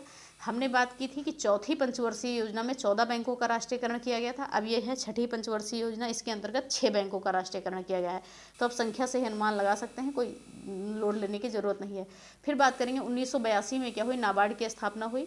1982 में एग्जिम बैंक की स्थापना हुई। 1980 में आपका गांव के लिए एकीकृत ग्रामीण विकास कार्यक्रम शुरू हुआ, यानी कि IRDP, ठीक है, यानी इंटीग्रेटेड रूरल डेवलपमेंट प्रोग्राम। और इसके अंतर्गत कुछ योजनाएं और शुरू की गई थी, उनको भी देख लीजिए। शुरू की गई थी RLEGP, ठीक है, RLEGP यानी कि rural landless employment guarantee program. और एक ट्राइसेम भी याद रखिएगा, ट्राइसेम पूछा जा सकता है। ट्राइसेम 6ठी पंचवर्षीय योजना के अंतर्गत शुरू किया गया। इसका फुल फॉर्म क्या था? Training of rural youth for self employment. और NREP की ये भी शुरू किया गया था, NREP योजना भी शुरू की गई थी। NREP फुल फॉर्म क्या था? National rural employment program. तो इतनी चीज़ें आप याद रखेंगे। 6 बैंकों का राष्ट्रीयकरण हुआ 6ठी पंचवर्षीय योजना के अंतर्गत। फिर आते हैं 7वीं पंचवर्षीय योजना पर। तो 7वीं पंचवर्षीय योजना आपकी चली 1985 से 90 तक। इस समय PM कौन थे? राजीव गांधी जी थे। और उद्देश्य की बात करें उत्पादकता में वृद्धि करना, खाद्यान्न एवं रोजगार में वृद्धि। नारा क्या लगा था इस समय? रोजी रोटी और उत्पादकता का। 1986 में बात करें तो स्पीड पोस्ट की स्थापना हुई थी। मोस्ट इंपॉर्टेंट क्वेश्चन पूछा जा सकता है। 1987 में ट्राइफेड की स्थापना हुई थी, तो ये याद रखेगा। 1987 में 7वीं पंचवर्षीय योजना के अंतर्गत ट्राइफेड की स्थापना हुई थी। ठीक है, इसका फुल फॉर्म क्या होता है? The tribal cooperative marketing development federation of India, यानी कि भारतीय जनजाति सहकारी विपणन परिषद। तो ये चीज़ें 1987 में इसकी स्थापना हुई। फिर बात करेंगे सेबी की स्थापना कब हुई, तो 1988 में सेबी की स्थापना हुई। कौन सी पंचवर्षीय योजना के अंतर्गत? 7वीं पंचवर्षीय योजना के अंतर्गत। ठीक है, इसी के अंतर्गत देखिए इंदिरा आवास योजना शुरू हुई। देखिए सब अपने ही नाम से शुरू हो गई थी। इंदिरा आवास योजना 1985 में शुरू हुई। जवाहर रोजगार योजना 1989 में शुरू हुई। जवाहर और नेहरू रोजगार योजना 1989 में शुरू हुई। तो ये इंदिरा आवास योजना, जवाहर रोजगार और नेहरू रोजगार तीनों योजनाएं कब शुरू हुई? 7वीं पंचवर्षीय योजना के अंतर्गत। अगर हम बात करें, यहाँ पर सेबी की हमने बात की है, थोड़ा सा ध्यान से सुनिएगा। तो सेबी को क्या कहा था राजकृष्णा ने? हिंदू वृद्धि इन्होंने कहा था कि ये किससे संबंधित है? वैट से संबंधित है। बस इतनी चीज़ें आप याद रखिएगा। ठीक है, ये योजना जो थी, सेबी नहीं बात करेंगे। अगर इस 7वीं योजना की हम बात करेंगे, सीधे सीधे शब्दों में कह सकते हैं, जो 7वीं पंचवर्षीय योजना थी, तो इन्हें कहा था, प्रोफेसर राजकृष्णा ने कहा था कि ये हिंदू वृद्धि दर से संबंधित है। ठीक है, यानी कि वैल्यू एडेड टैक्स। फिर बात करेंगे आगे, हमने क्या देखा, कितने तक हमने देख लिया? यह देख लिया 1985 से 90। फिर हमारा आता है तीसरा योजनावकाश। क्या आता है? तीसरा योजनावकाश। देखिए हमने दो ही लिखे हैं यहाँ पर, तो 2 हटा के आप 3 कर लीजिए तीसरा, क्योंकि पहला 66 से 69, दूसरा है 78 से 80 और तीसरा आपका 90 से 92। तो इस समय क्या हुआ? 1991 में नई आर्थिक नीति को अपनाया गया था। अभी हम डिटेल में नई आर्थिक नीति को भी पढ़ेंगे। इसमें प्रधानमंत्री थे PV नरसिम्हा राव। और 1991 में LPG सुधार आया था, यानी कि L फॉर लिबराइजेशन यानी उदारीकरण, P फॉर प्राइवेटाइजेशन यानी कि निजीकरण, और G फॉर ग्लोबलाइजेशन यानी वैश्वीकरण। ठीक है, फिर हम बात करेंगे 8वीं पंचवर्षीय योजना की। तो 8वीं पंचवर्षीय योजना आपकी कब आई? 1992 से 97 तक चली। उद्देश्य क्या था? औद्योगिक क्षेत्र का आधुनिकीकरण तथा मानव संसाधन का विकास। ठीक है, और ये उदारीकरण के बाद क्या थी? पहली योजना थी। उदारीकरण के बाद आई पहली योजना 8वीं पंचवर्षीय योजना थी। इसी समय MDM शुरू किया गया, यानी कि मिड डे मील, जो दोपहर वाला भोजन होता है बच्चों के करने वाला, 15 अगस्त 1995 को। 1993 में प्रधानमंत्री रोजगार योजना शुरू की गई। और 20 मार्च 1993 की बात करें तो राष्ट्रीय महिला कोष की स्थापना की गई। और WTO का सदस्य भी भारत की पंचवर्षीय योजना के अंतर्गत बना था। 8वीं कब? 1 जनवरी 1995 को, याद रखिएगा। तो ये 8वीं हो गई। फिर हम आते हैं 9वीं पे।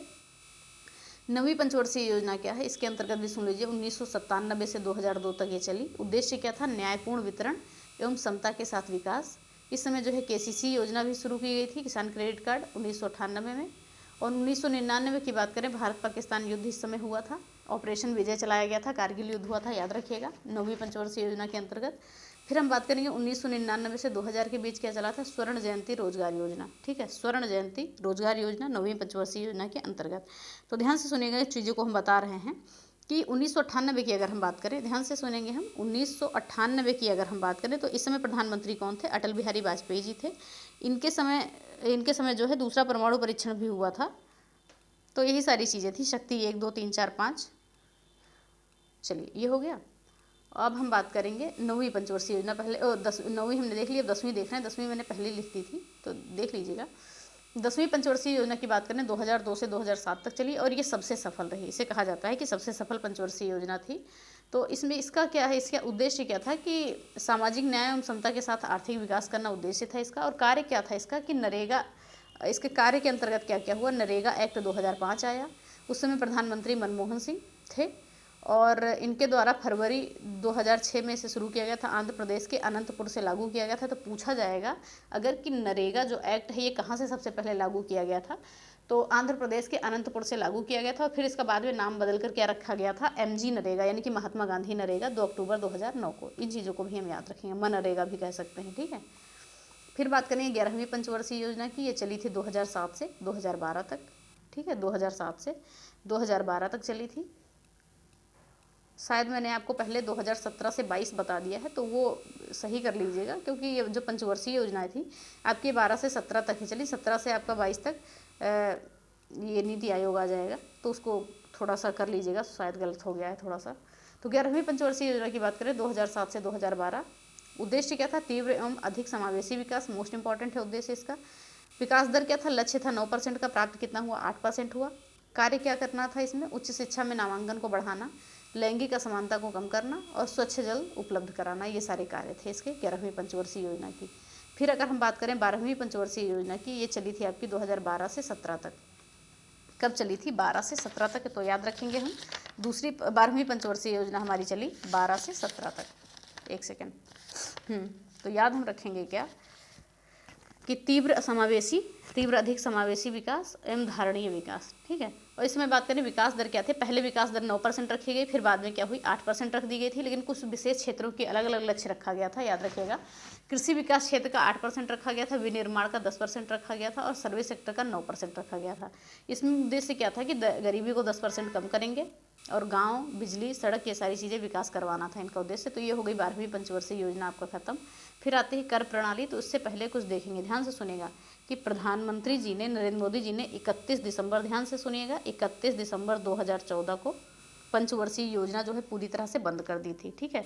5 ईयर प्लान पूरी तरह से बंद कर दिया गया था। फिर इन्होंने 1 जनवरी 2015 को नीति आयोग का गठन किया था, तो ये याद रखेंगे, ठीक है।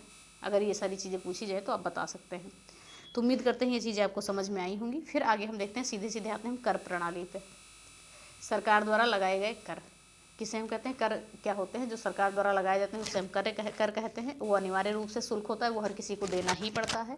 देखिए, आप सभी लोग टैक्स देते हैं आजकल, जितने भी लोग हैं सभी लोग टैक्स देते हैं, ऐसा भी नहीं है कि कोई टैक्स नहीं देता हो। टैक्स सरकार का राजस्व का स्रोत है। आर्टिकल 266 में संचित निधि का वर्णन है, तो ये भी है। अब टैक्स 2 प्रकार के होते हैं, ठीक है। टैक्स जो है 2 प्रकार से होते हैं, एक डायरेक्ट टैक्स, एक इनडायरेक्ट टैक्स, यानी कि एक प्रत्यक्ष कर और एक अप्रत्यक्ष कर। तो हम बात करेंगे प्रत्यक्ष कर किस पे लगता है, तो ये चीज़ों को आप ध्यान में रखेंगे। प्रत्यक्ष कर आपका आय पे लगता है, यानी कि इनकम पर लगता है, जो आपकी सैलरी आती है, ठीक है। फिर बात करेंगे निगम कर पे प्रत्यक्ष कर लगता है, संपत्ति कर, पूंजीगत लाभ कर और प्रतिभूति हस्तांतरण कर और उपहार कर, ठीक है। ये सारी चीज़ें हैं आपकी लगती हैं, ये सीधे आपको देनी पड़ती हैं, ठीक है। ये जब आप सीधे देते हैं तो ये प्रत्यक्ष कर है। और अगर अप्रत्यक्ष कर की बात करें, यानी कि किसी न किसी बहाने से हमसे ले लिया जाता है, ठीक है, ज़बरदस्ती कर ले लिया जाता है। तो अप्रत्यक्ष कर की बात करें तो अब पहले जो है उत्पादन शुल्क पर नहीं लगता है, ठीक है। अब जो है उत्पादन शुल्क अब नहीं लगता है, जीएसटी लगने लगा है। हर जगह क्या हुआ? जीएसटी लगने लगा है। सिर्फ अप्रत्यक्ष कर इस पे लगता है? सीमा शुल्क पर लगता है, याद रखिएगा।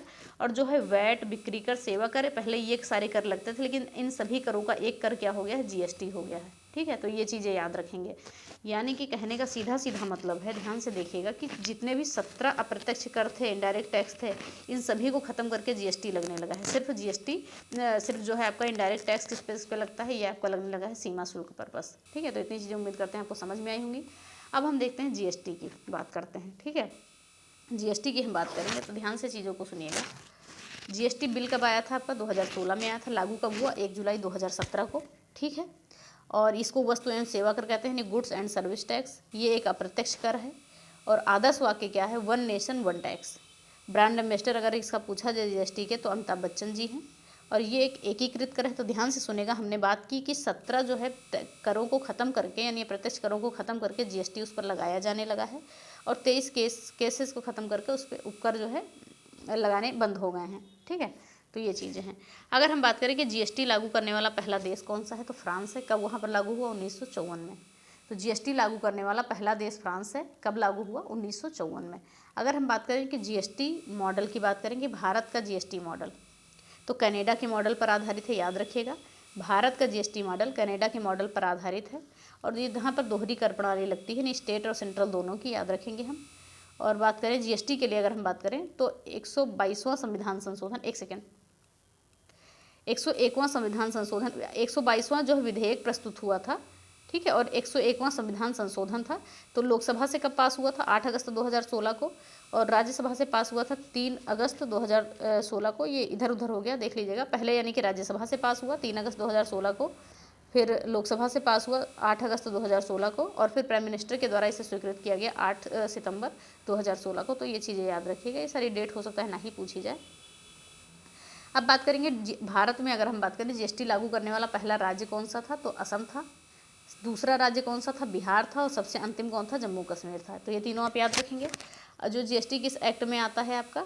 ठीक है, 279A जीएसटी काउंसिल परिषद, ठीक है। इसका गठन कब हुआ था? 12 सितंबर 2016 को हुआ था। इसके अंतर्गत कुल सदस्य कितने होते हैं? 33 होते हैं। और 33 सदस्य कौन कौन से होते हैं उनको भी हम जानते हैं। तो 33 सदस्यों को हमने 2 भागों में बांटा है।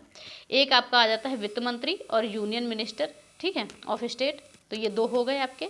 और एक आता है आपका सभी राज्यों के सीएम, यानी कि 28 राज्य हैं उनके सीएम आ गए। और जो है दिल्ली और पांडुचेरी और जम्मू कश्मीर के भी सीएम ले लिए, यानी 3, तो 31 और 2 33 हो गए। तो ये 33 सदस्य याद रखिएगा। अगर हम बात करें कि जीएसटी काउंसिल का अध्यक्ष कौन होता है, तो ये आपका वित्त मंत्री होता है। पहले कौन थे? अरुण जेटली थे। वर्तमान में कौन है? निर्मला सीतारमण। तो इतनी चीज़ें हम याद रखेंगे, ठीक है। डेस्टिनेशन बेस्ड टैक्स क्या होता है? जहाँ पर चीज़ों का उपभोग किया जाता है कि कहाँ जीएसटी मिलेगा, ठीक है। अब टाइप्स ऑफ जीएसटी का हम देखते हैं। जीएसटी के टाइप कौन कौन से हैं देखिए।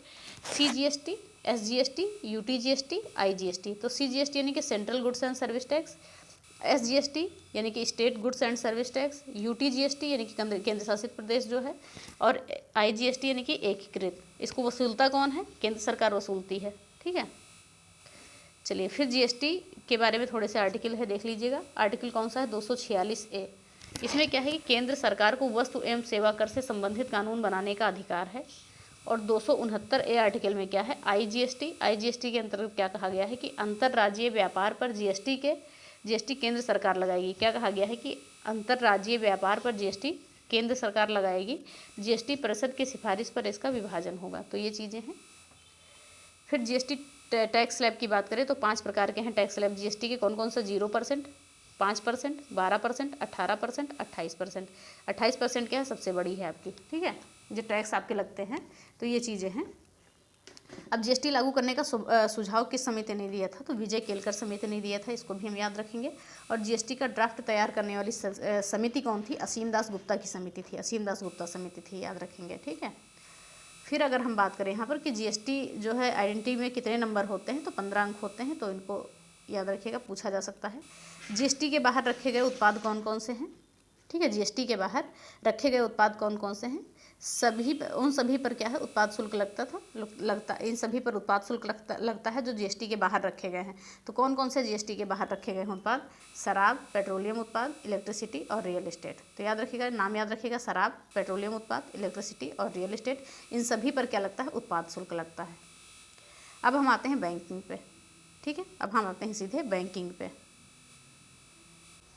चलिए अब हम आते हैं बैंकिंग पे, ठीक है। हमारा अगला चैप्टर क्या है? बैंकिंग का। देखिए हो सकता है स्पीड थोड़ी सी तेज होगी, तो देख लीजिएगा, वो थोड़ा सा स्लो करके पढ़ लीजिएगा, क्योंकि स्पीड तेज़ है। तो आप अगर 1-2 बार वीडियो देख लेंगे तो सही हो जाएगा। मुश्किल से आपके 2 घंटे ही में ये क्लास ख़त्म हो जाएगी और सारी इंपॉर्टेंट चीज़ें हम यहाँ पर ले लेंगे। यहाँ से फिर अलग आपको थ्योरी पढ़ने की आवश्यकता नहीं है, जैसा कि हमने बताया है। तो वैसा ही आप जान लीजिए। उसके बाद हम सुबह आपको 10 बजे आपके क्वेश्चन की सीरीज आएगी। लगभग 100 से ज़्यादा क्वेश्चन हम कराएंगे जो भी एग्जाम में बने हैं, प्रीवियस ईयर क्वेश्चन, ठीक है। तो चलिए स्टार्ट करते हैं हम यहाँ पर बैंकिंग। तो बैंकिंग की बात करेंगे। बैंकिंग क्या होती है? जो बैंक की कार्य प्रणाली होती है उसे हम क्या कहते हैं? बैंकिंग कहते हैं। बैंक एक संस्था है। अगर बात करें कि भारत में खुलने वाला पहला बैंक कौन सा था, तो बैंक ऑफ हिंदुस्तान था। ये 1770 में खुला था, ठीक है।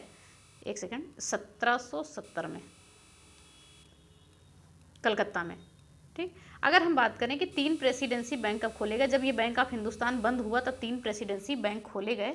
एक बैंक ऑफ बंगाल, एक बैंक ऑफ बॉम्बे, एक बैंक ऑफ मद्रास। यानी बैंक ऑफ बंगाल कब खोला गया? 1806 में, 1840 में बैंक ऑफ बॉम्बे और 1843 में बैंक ऑफ मद्रास। अगर हम यहाँ पर बात करें, इन तीनों को मर्ज कर दिया गया, ठीक है, इन तीनों को मर्ज कर दिया गया। तो ये तीनों मर्ज करके बन गए इंपीरियल बैंक ऑफ इंडिया। तो अगर पूछा जाता है कि भारत का पहला बैंक कौन सा था, तो बैंक ऑफ हिंदुस्तान 1770। अगर बात करें किन किन बैंक को मिलाकर इंपीरियल बैंक ऑफ इंडिया बना है, तो बैंक ऑफ बंगाल, बॉम्बे और मद्रास। इतनी चीज़ याद रखिएगा, ठीक है। इन तीनों को मिलाकर क्या बना है? Imperial bank of India. अब यहाँ अगर हम बात करें कि स्वतंत्रता के बाद बात करेंगे, 1947 में स्वतंत्रता के बाद बात करेंगे कि जो इंपीरियल बैंक ऑफ इंडिया है आपका, ये IBI लिख के यहाँ पर इंपीरियल बैंक ऑफ इंडिया कर लीजिएगा। इसका राष्ट्रीयकरण कर दिया गया। तो फिर और इसका जब राष्ट्रीयकरण किया गया 1 जुलाई 1955 को, तो इसका नाम क्या रख दिया गया? State bank of India. सीधा सीधा पूछा जाता है कि SBI का राष्ट्रीयकरण कब हुआ था, तो हुआ था आपका 1 जुलाई 1955 को। किसका नाम बदल कर किया गया था? इंपीरियल बैंक ऑफ इंडिया का किया गया था, याद रखेंगे इतनी चीज़ को। फिर हम बात करेंगे 1865 में इलाहाबाद बैंक की स्थापना हुई। और 2020 में इसका विलय किस में हो गया, इंडियन बैंक में विलय हो गया, इंडियन बैंक बन गया। तो ये चीज़ याद रखिएगा, विलय का बहुत ज़्यादा क्वेश्चन पूछा जाएगा आपसे। 1865 में इलाहाबाद बैंक की स्थापना हुई, 2020 में इसका विलय किस में कर दिया गया, इंडियन बैंक में कर दिया गया, ठीक है। फिर अगर हम बात करें 1881 की बात करें तो एक अवध कमर्शियल बैंक जो फैजाबाद उत्तर प्रदेश में था, भारतीयों द्वारा बनाया गया, भारतीय द्वारा पहला मैनेज बैंक था। अगर पूछा जाता है कि भारतीयों द्वारा पहला मैनेज बैंक कौन सा होगा, तो भारतीयों द्वारा पहला मैनेज बैंक होगा आपका अवध कमर्शियल बैंक, जो फैजाबाद उत्तर प्रदेश में बना था, ठीक है, फैजाबाद उत्तर प्रदेश में।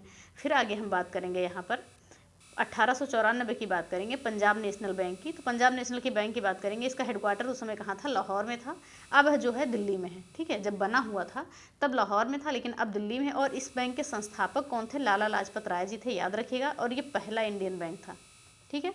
पंजाब नेशनल बैंक पहला इंडियन बैंक था, इसके संस्थापक लाला लाजपत राय जी थे, हेडक्वार्टर दिल्ली में था, और जब बना था ये तब हेडक्वार्टर था लाहौर में। फिर बात करेंगे 1911 में, 1911 की बात करेंगे, सेंट्रल बैंक ऑफ इंडिया, संस्थापक कौन थे, सोराबजी पोचखानावाला, सोराबजी पोचखानावाला इस सेंट्रल बैंक ऑफ इंडिया के संस्थापक थे। और इसके अध्यक्ष कौन थे, फिरोज शाह मेहता, इसके अध्यक्ष थे फिरोज शाह मेहता। और भारत का पहला स्वदेशी बैंक था ये, भारत का पहला स्वदेशी बैंक था। जो भी लाइनें बताई गई हैं इंपॉर्टेंट है, सारी चीज़ें याद रखिएगा। तो ये सब बैंक के बारे में हमने देखा। अब हम थोड़ा राष्ट्रीयकरण के बारे में बात कर ले रहे हैं, जो आपके सिलेबस में सीधा सीधा लिखा हुआ है, बैंकों का राष्ट्रीयकरण। देखिए, बैंकों का राष्ट्रीयकरण की बात करें कि क्या होता है, जब बैंकों का राष्ट्रीयकरण होता है तो 50% से अधिक हिस्सा उसमें क्या हो जाता है, सरकार का हो जाता है, यानी कि 51% कह सकते हैं हम, ठीक है। निजी क्षेत्र जो निजी क्षेत्र होते हैं उन्हें प्राइवेट सेक्टर में, जो प्राइवेट सेक्टर, यही सारी प्रक्रिया होती है। चलिए आगे हम देखते हैं। पहला बैंक जिसका राष्ट्रीयकरण किया गया था, कौन सा बैंक था, पहला बैंक जिसका राष्ट्रीयकरण हुआ था आरबीआई, यानी रिजर्व बैंक ऑफ इंडिया, की rural bank of India, reserve bank of India, ठीक है। 1 जनवरी 1949 को, याद रखेंगे, 1 जनवरी 1949 को आरबीआई का राष्ट्रीयकरण किया गया था। देखिए, आरबीआई को लोग राष्ट्रीयकृत बैंक नहीं मानते हैं क्योंकि यह देश का केंद्रीय बैंक है, याद रखेंगे। वैसे राष्ट्रीयकरण किया गया था, लेकिन क्या है, लोग इसका राष्ट्रीयकृत बैंक नहीं मानते हैं क्योंकि ये केंद्रीय बैंक है। एसबीआई का, जैसा कि हमने अभी देखा था, स्टेट बैंक ऑफ इंडिया का क्या था, 1 जुलाई 1955 को इसका राष्ट्रीयकरण हुआ था। और ये आपको बताना है कि किस बैंक का विलय किया गया था, यानी किस बैंक का नाम बदलकर इसको किया गया था 1 जुलाई, ये इंपीरियल बैंक था। चलो बता देते हैं। फिर चलिए हम बात करते हैं कि भारत में जो है 2 चरणों में बैंकों का राष्ट्रीयकरण हुआ था, ठीक है। भारत में बैंकों का राष्ट्रीयकरण 2 चरणों में हुआ था। एक प्रथम चरण आपका कौन सा था, 19 जुलाई 1969, और द्वितीय चरण आपका 15 अप्रैल 1980 से, ठीक है। हम बात करेंगे पहले चरण में जो है 14 बैंकों का राष्ट्रीयकरण हुआ था। और आपसे क्वेश्चन पूछ रहे हैं कि ये कौन सी पंचवर्षीय योजना थी, तो ये चौथी पंचवर्षीय योजना थी, याद रखिएगा। और दूसरे चरण में 6 बैंकों का राष्ट्रीयकरण हुआ था, तो ये कौन सी पंचवर्षीय योजना थी, ये छठी पंचवर्षीय योजना थी, याद रखेंगे हम, ठीक है। चलिए आगे हम बात करते हैं कि जब 14 बैंकों का राष्ट्रीयकरण हुआ तो जिनकी भी पूंजी 50 करोड़ से अधिक थी उन बैंकों का हुआ। इस समय प्रधानमंत्री इंदिरा गांधी जी थी और आरबीआई के गवर्नर कौन थे, एल के झा थे, ठीक है। आरबीआई के गवर्नर कौन थे, एल के झा थे, याद रखेंगे हम। फिर बात करेंगे जब दूसरे चरण में 6 बैंकों का राष्ट्रीयकरण हुआ तो तब भी प्रधानमंत्री कौन थे, इंदिरा गांधी जी थी, और आरबीआई के गवर्नर थे आई.जी. पटेल। और इसमें क्या हुआ था कि जिसकी पूंजी 200 करोड़ रुपए से अधिक थी उनका जो है राष्ट्रीयकरण किया गया था, और पहले में 50 करोड़ से अधिक पूंजी, ठीक है। नोट, ये पेट में आपका क्वेश्चन पूछा गया था, ये आपका एक्ट दिया हुआ था, पूछा गया था ये किससे संबंधित है। तो राष्ट्रीयकरण की शर्तों का उल्लेख कहाँ किसमें किया गया है, बैंकिंग कंपनी उपक्रम का जो है अधिग्रहण और हस्तांतरण अधिनियम 1970 में किया गया है। तो ये सीधे सीधे पेट में आपको क्वेश्चन बना था, याद रखिएगा। जब हम क्वेश्चन कराएंगे तो कल मिलेगा चीज़। अगर हम बात करें पीएनबी का राष्ट्रीयकरण कब हुआ था, 1969 में हुआ था। स्थापना कब हुई थी, 1894, पंजाब नेशनल बैंक, ठीक है। अगर हम बात करें कि वर्तमान में राष्ट्रीयकृत बैंक कितने हैं, तो 12 ही हैं, और सार्वजनिक बैंक भी 12 हैं। अब बैंकों के विलय की बात करते हैं, ध्यान से सुनिएगा इन चीज़ों को, थोड़ा सा शायद स्पीड में है, मुझे लग रहा है ऐसा, चलिए धीरे करते हैं। तो 1 अप्रैल अगर 2017 की बात करें, ठीक है, 1 अप्रैल 2017 की अगर हम बात करें तो एसबीआई के 5 सहयोगी बैंक और भारतीय महिला बैंक को जो है का विलय एसबीआई में कर दिया गया था, याद रखेंगे हम, ठीक है। कब किया गया था, 1 अप्रैल 2017 को। फिर आगे हम बात करते हैं 1 अप्रैल 2019 की बात करेंगे तो यहाँ पर जो है विजया बैंक और देना बैंक, इसका जो है बैंक ऑफ बड़ौदा में विलय कर दिया गया था। विजया बैंक और देना बैंक का बैंक ऑफ बड़ौदा में विलय कर दिया गया था। अगर हम फिर यहाँ पर बात करें कि 1 अप्रैल 2020 को 10 बड़े बैंकों का विलय हुआ, ठीक है, जैसे Oriental Bank of Commerce, United Bank of India, इन दोनों बैंकों का विलय किस में हुआ, पंजाब नेशनल बैंक में हुआ, ठीक है। फिर सिंडिकेट बैंक का विलय किस में हुआ, केनरा बैंक में हुआ। फिर आंध्रा बैंक का विलय किसमें हुआ, और कारपोरेशन बैंक का विलय किसमें हुआ, यूनियन बैंक ऑफ इंडिया में। तो आंध्रा और कारपोरेशन बैंक का विलय हुआ यूनियन बैंक में, सिंडिकेट बैंक का विलय हुआ केनरा बैंक में, और ओरिएंटल बैंक ऑफ कॉमर्स और यूनाइटेड बैंक ऑफ इंडिया का विलय किसमें हुआ, पीएनबी में हुआ। एक बचता है इलाहाबाद, इसका विलय किसमें हुआ, इंडियन बैंक में हुआ। ठीक है, अब कुछ स्पेशल बैंक हैं, इनके बारे में भी जान लीजिए। नाबार्ड, जैसा कि आपने सुना होगा, नाबार्ड पूछा जाता है, आपके एग्जाम में भी आता है। इसकी स्थापना 12 जुलाई 1982 को हुई थी। इसके वर्तमान अध्यक्ष हैं केवी शाह जी, और किसके सिफारिश पर ये बनी थी, शिवरमन समिति की सिफारिश पर बनी थी। तो हम बात करें इसका फुल फॉर्म क्या है नाबार्ड का, national bank for agriculture and rural development. ठीक है, हेडक्वार्टर कहाँ पर है इसका, मुंबई में है, यानी कि राष्ट्रीय कृषि एवं ग्रामीण विकास बैंक फुल फॉर्म है इसका। उद्देश्य क्या था इसका, ये क्या था, कृषि एवं ग्रामीण विकास की सर्वोच्च संस्था है, और इस पर जो है भारत सरकार का 99% हिस्सा है, यानी कि सरकारी संस्था ही कह सकते हैं हम।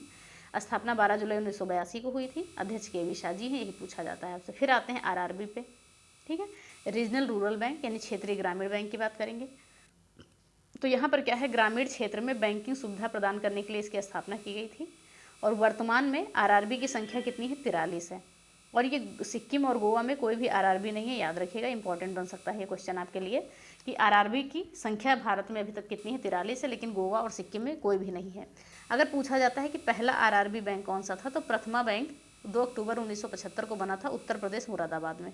ठीक, चलिए आगे हम देखते हैं। यहाँ पर आरआरबी ऑनरशिप की बात करते हैं तो 3 तरीके से होता है। आरआरबी जो है 50% केंद्र सरकार का हिस्सा होता है, राज्य सरकार का 15% हिस्सा होता है, और जो प्रायोजक बैंक होते हैं इनका 35% हिस्सा होता है, राष्ट्रीयकृत जो व्यापारिक बैंक होते हैं। ठीक है, फिर हम बात करते हैं आईडीबीआई बैंक की। ठीक है, आईडीबीआई यानी industrial development bank of India, भारतीय औद्योगिक विकास बैंक। ये पहले सरकारी था, लेकिन अब क्या हो गया है, प्राइवेट हो गया है आईडीबीआई। इसकी स्थापना हुई थी 1 जुलाई 1964 को, हेडक्वार्टर है मुंबई में। वर्तमान अध्यक्ष हैं टीएन मनोहरन। ठीक है, टीएन मनोहरन क्या है इसके वर्तमान अध्यक्ष हैं, याद रखिएगा। बस इतनी ही चीज़ें आपकी आईडीबीआई में पढ़नी थी। फिर आते हैं हम सिडबी पे। सिडबी यानी कि small industry development bank of India, भारतीय लघु उद्योग विकास बैंक। इसकी स्थापना हुई थी 2 अप्रैल 1990 को, और हेडक्वार्टर कहाँ पर है, लखनऊ में। कई बार पूछा जा चुका है। वर्तमान अध्यक्ष हैं आपके श्री शिव सुब्रह्मण्यम रमण। ठीक है, तो ये नाम भी हम याद रखेंगे, सिडबी हो गया। फिर बात करेंगे हम आरबीआई की। तो आरबीआई की अगर हम बात करेंगे यानी कि रिजर्व बैंक ऑफ इंडिया की, तो देश का ये केंद्रीय बैंक है। इसका राष्ट्रीयकरण 1 जनवरी 1949 को हुआ था। स्थापना 1 अप्रैल 1935 को हुई थी। आरबीआई एक्ट 1934 के तहत आरबीआई की स्थापना की गई थी, किसकी सिफारिश पर, यंग हिल्टन समिति की सिफारिश पर, याद रखिएगा। इसको रॉयल कमीशन भी कहते हैं। ठीक है, रिपोर्ट जो है 1926 में ही दे दी थी यंग हिल्टन ने।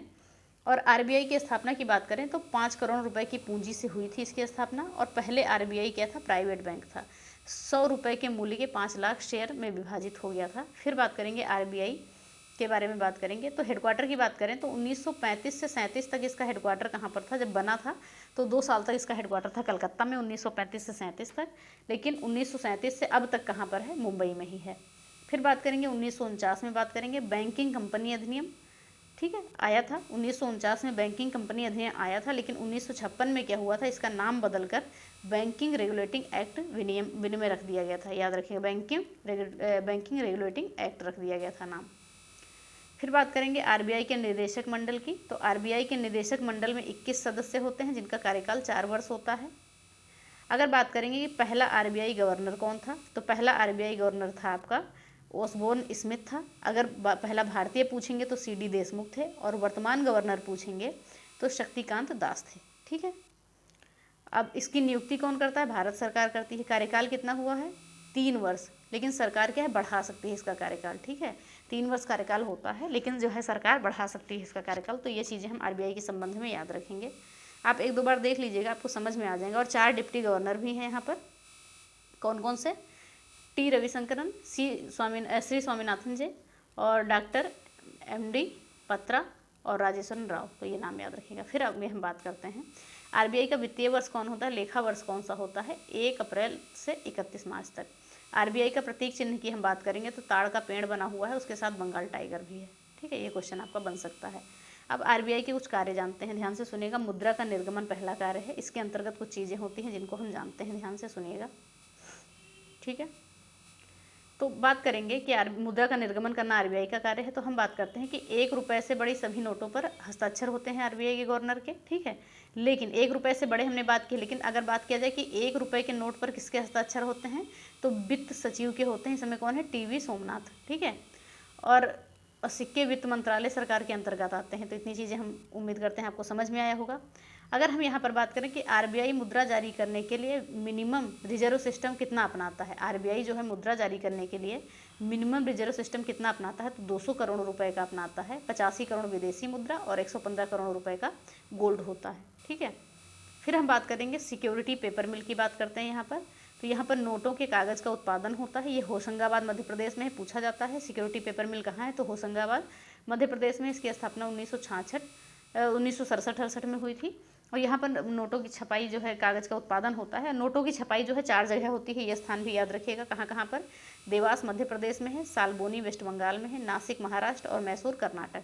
तो इन 4 जगह पर नोटों की छपाई होती है। और कागज़ का उत्पादन कहाँ पर होता है, होशंगाबाद मध्य प्रदेश में, ठीक है। इतनी चीज़ें उम्मीद करते हैं आपको समझ में आई होंगी। फिर बात करते हैं कॉइन्स यानी मिंट, टकसाल कहाँ पर बनाए जाते हैं, 4 स्थानों पर टकसाल भी बनाए जाते हैं। कौन कौन सा स्थान है, मिंट जहाँ पर सिक्के ढाले जाते हैं, मुंबई, नोएडा, कलकत्ता, हैदराबाद, ठीक है। फिर अगला कार्य क्या है आरबीआई का, मुद्रा का विनिमय। क्या कार्य है, मुद्रा का विनिमय या प्रबंधन करना कार्य है। तो पहले हम क्या देखते हैं, फेरा एक्ट 1973 में इसके अंतर्गत आता है, फॉरेन एक्सचेंज रेगुलेटरी एक्ट, ठीक है, 1973 में आया था। और फेमा एक्ट की बात करें तो फॉरेन एक्सचेंज मैनेजमेंट एक्ट। ये क्वेश्चन आपका पेट में पूछा गया है, ठीक है। फिर अगला कार्य क्या है आरबीआई का, साख का नियंत्रण करना। साख यानी कि ऋण होता है, ठीक है। तो ये क्या है, और फिर और कार्य क्या है इसका, बैंकों का बैंक है ये, और सरकार का बैंक है। और क्या है ये, सरकार आरबीआई की मौद्रिक नीति का निर्माण करता है। आरबीआई जो है मौद्रिक नीति का निर्माण करता है। तो यहाँ पे ख़त्म होता है आपका आरबीआई। अब हम कुछ चीज़ें ध्यान से सुनेगा, इन चीज़ों को हम देखते हैं और ध्यान से सुन लीजिएगा चीज़ों को। तो हम यहाँ पर अभी अपने बैंकों के बारे में बात कर ली। आप जानते हैं कि जो पहले है गांधी जी की चित्र जो है नोट पर नहीं छपता था। लेकिन अगर पूछा जाए कि वन सेकेंड, अगर पूछा जाता है यहाँ पर, ध्यान से सुनिएगा, कि गांधी जी का चित्र सभी नोटों पर कब लिया गया था। तो अगर पूछा जाए गांधी जी का चित्र जो है सभी नोटों पर कब लिया गया था, तो 1996 में लिया गया था। याद रखिएगा, चाहे नोट कर लीजिए आप कहीं पर, ठीक है। तो अगर हम यहाँ पर बात करें कि 2005 की बात करते हैं, अगर हम यहाँ पर तो 2005 से आरबीआई के गवर्नर उस समय थे वाई.वी. रेड्डी, ठीक है। 2005 में बात करेंगे, वाई.वी. रेड्डी आरबीआई के गवर्नर थे। तो क्या हुआ था, उसी समय से था नोट का निर्गमन, यानी वर्ष छपने लगा था। तो पहले वर्ष भी नहीं छपता था, फिर 2005 से वर्ष भी छपने लगा था।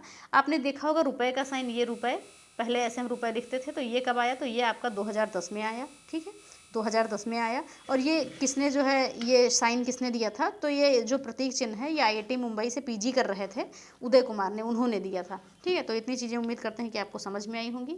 फिर अगर हम बात करें, एक इम्पॉर्टेंट चीज़ और है। पहले हम क्या देखते थे, 1947 के समय की अगर हम बात करें तो वहाँ पर अशोक 1947 से अशोक के सम्राट का स्तंभ और सारनाथ के सिर वाली नोट पर चलन में था, यानी ये सब चित्र बने होते थे। अगर हम बात करें कि गांधी जी का चित्र जो है सबसे पहले कौन सी नोट में देखा गया था, कब देखा गया था, तो 500 की नोट में 1987 में गांधी जी का पहली बार चित्र देखा गया था नोट पे, ठीक है। लेकिन चलन में कब से आया था, जैसा कि हमने बात किया सभी नोटों पर कब से लिया जाने लगा था, तो 1996 से लिया जाने लगा था। और उस समय क्या था, 1987 की अगर बात करें तो उस समय क्या था, राजीव गांधी वित्त मंत्री थे, आरबीआई के गवर्नर मनमोहन सिंह थे। देखिए, मनमोहन सिंह एक ऐसे प्रधानमंत्री हुए हैं जो आरबीआई के गवर्नर भी रह चुके हैं और वित्त मंत्री भी रह चुके हैं। अब हम बात करेंगे मौद्रिक नीति की। मौद्रिक नीति क्या होता है, ये टॉपिक है, हमने अलग से नहीं लिखा है, यहीं पर लिखा हुआ है। तो मौद्रिक नीति की यहाँ पर हम बात करेंगे। तो मौद्रिक नीति में सदस्य कितने होते हैं, 6 होते हैं, 3 आरबीआई के और 3 भारत सरकार के, ठीक है, 3 आरबीआई के और 3 भारत सरकार के। अध्यक्ष आरबीआई का गवर्नर होता है मौद्रिक नीति का। आरबीआई का मौद्रिक नीति लाने का उद्देश्य क्या होता है, तो इन चीज़ों को भी हम जानते हैं। प्राइस स्थिर रखने के लिए यानी मूल्य स्थिर रखने के लिए, मुद्रास्फीति का नियंत्रण यानी महंगाई का नियंत्रण, और देश के आर्थिक विकास के लिए, ठीक है, जैसे कि मांग बढ़ती है, आपूर्ति घटती है, ये सारी चीज़ें हैं। फिर बात करते हैं मौद्रिक नीति बनाता कौन है, तो आरबीआई बनाता है। आरबीआई के कार्य में भी हमने देखा है। अब कुछ उपकरण जो सबसे इंपॉर्टेंट, यहाँ से आपका करंट से रिलेटेड क्वेश्चन भी बनता है और इकोनॉमिक्स में भी बन सकता है। तो इसके अंतर्गत क्या हम देखते हैं, बैंक दर होता है, रेपो दर होता है, ये सारी चीज़ें होती हैं। तो सबसे पहले हम देखेंगे बैंक दर, ठीक है।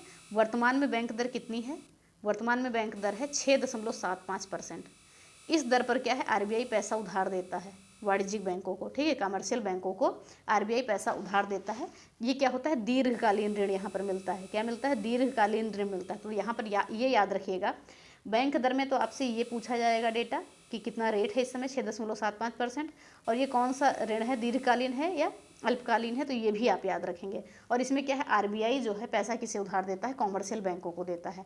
तो दो कंडीशन हम यहाँ पर अप्लाई करते हैं। तो देखिए क्या होता है कि अगर बैंक दर ज़्यादा है, ठीक है, अगर बैंक दर ज़्यादा है तो क्या है, मनी सप्लाई कम होगी, यानी कि लोग कम उधार लेंगे, और मुद्रास्फीति भी कम रहेगी, महंगाई भी कम रहेगी, यानी कि कम उधार लेंगे लोग तो महंगाई भी कम रहेगी।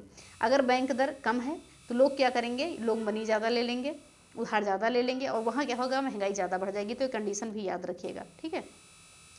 अब हम बात करेंगे रेपो दर की। रेपो दर कितनी है, 6.5% वर्तमान में है। इस पर क्या है, आरबीआई पैसा उधार देता है वाणिज्यिक बैंकों को। जैसा कि हमने अभी बैंक दर में भी देखा कि आरबीआई जो है वाणिज्यिक बैंकों को ही पैसा उधार देता था, लेकिन वो लॉन्ग टर्म के लिए देता था और ये शॉर्ट टर्म के लिए देता है, ठीक है, लगभग 15 दिन के लिए, इतना याद रखिएगा। तो अगर यहाँ पर भी हम उन दोनों कंडीशन को अप्लाई करेंगे कि अगर आरबीआई जो है रेपो रेट बढ़ती है तो मनी सप्लाई क्या है, घटेगी और महंगाई भी घट जाएगी, ठीक है। अगर रेट बढ़ती है तो मनी सप्लाई, सॉरी हमने गलत बोल दिया, अगर रेपो रेट की दर घटती है आरबीआई की तो मनी सप्लाई बढ़ेगी और महंगाई भी बढ़ेगी। तो ये कंडीशन हम याद रखेंगे। फिर आता है रिवर्स रेपो दर। इसकी वर्तमान में कितना है, रेट कितनी है, 3.35%। इसमें क्या होता है कि वाणिज्यिक बैंक अपना पैसा आरबीआई के पास जमा करता है। पहले क्या था कि आरबीआई जो है वाणिज्यिक बैंकों को उधार देता था, अब यहाँ वाणिज्यिक बैंक जो है आरबीआई के पास अपना पैसा जमा करता है। तो हम क्या बात करते हैं, रिवर्स रेपो दर की हम बात करते हैं कि अगर आरबीआई की दर इसकी ज़्यादा है, रिवर्स रेपो दर की, तो मनी सप्लाई कम होगी और महंगाई भी कम होगी। अगर कम है इसकी दर, आरआरआर रिवर्स रेपो दर, तो मनी सप्लाई अधिक होगी और महंगाई भी अधिक होगी, ठीक है, यानी जनता को। चलिए फिर हम आगे देखते हैं CRR, कैश रिजर्व रेशियो, ठीक है, CRR कैश रिजर्व रेशियो। यहाँ पर हम बात करेंगे नगद आरक्षित अनुपात की।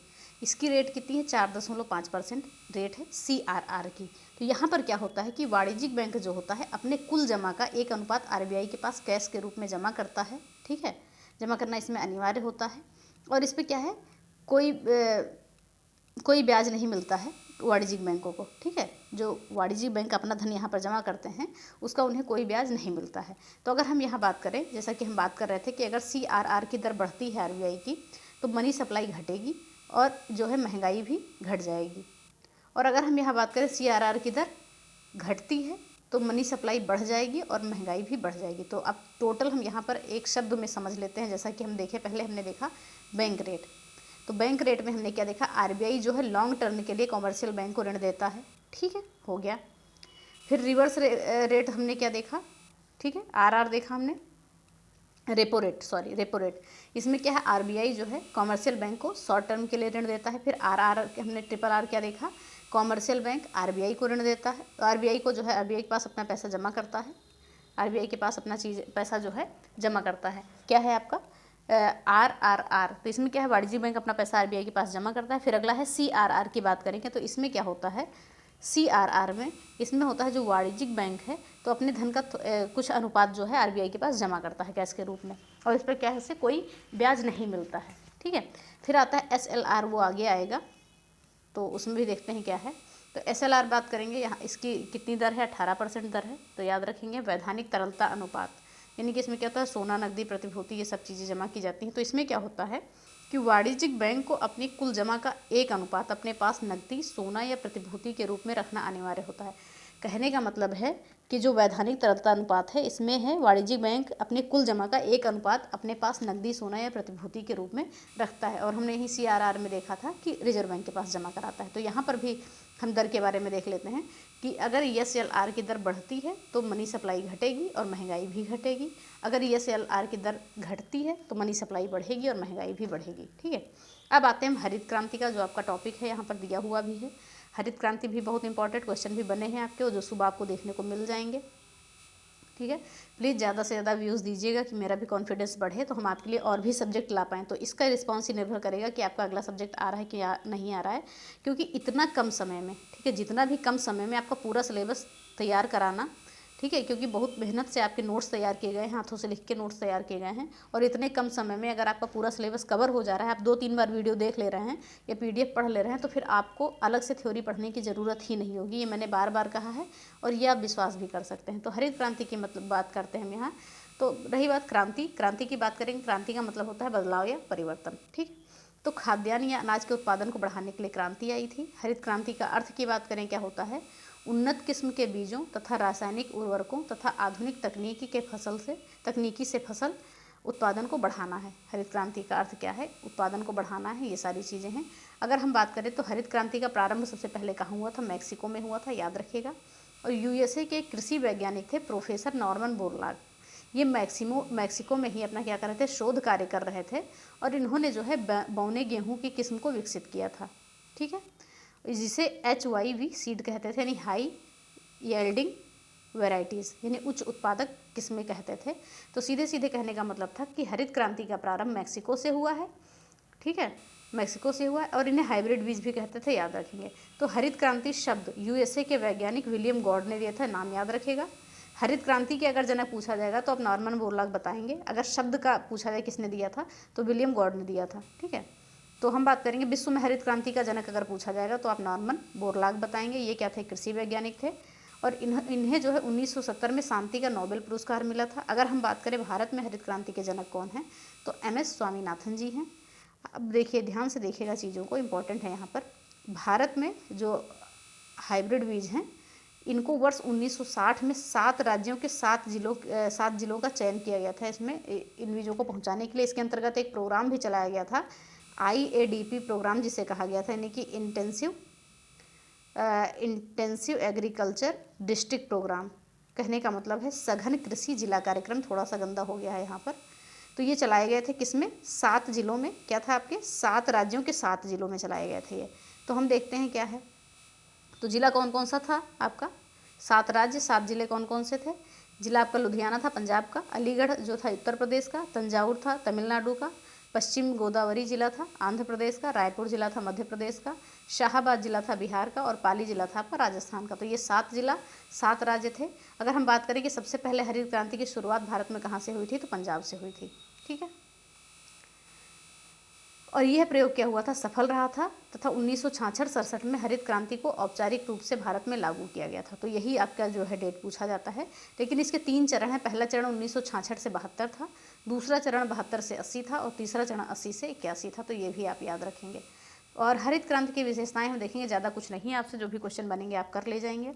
हाइब्रिड बीजों का उपयोग था। ठीक है, उर्वरक और कीटनाशक का प्रयोग, ये ज़्यादा पूछा जाता है आपका। सिंचाई परियोजनाओं का विकास, नहर, कुआं, नलकूप, आधुनिक कृषि उपकरणों का उपयोग इसके अंतर्गत किया गया था। बहुफसली कार्यक्रम शुरू किया गया था इसके अंतर्गत। ठीक है, और मृदा परीक्षण पर जोर दिया गया था कि मिट्टी को देखें क्या कमी है, क्या चीज़ें हैं।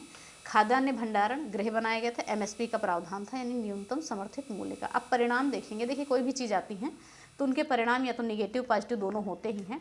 तो पहले हम पॉजिटिव परिणाम देख लेंगे, फिर निगेटिव परिणाम देखेंगे हरित क्रांति के क्या थे। तो हम बात करेंगे सकारात्मक प्रभाव के, देखेंगे परिणाम क्या आए थे। तो खाद्यान्न उत्पादन में वृद्धि हुई थी, जैसे सर्वाधिक हुई थी गेहूं और चावल में, ये आप सभी जानते हैं।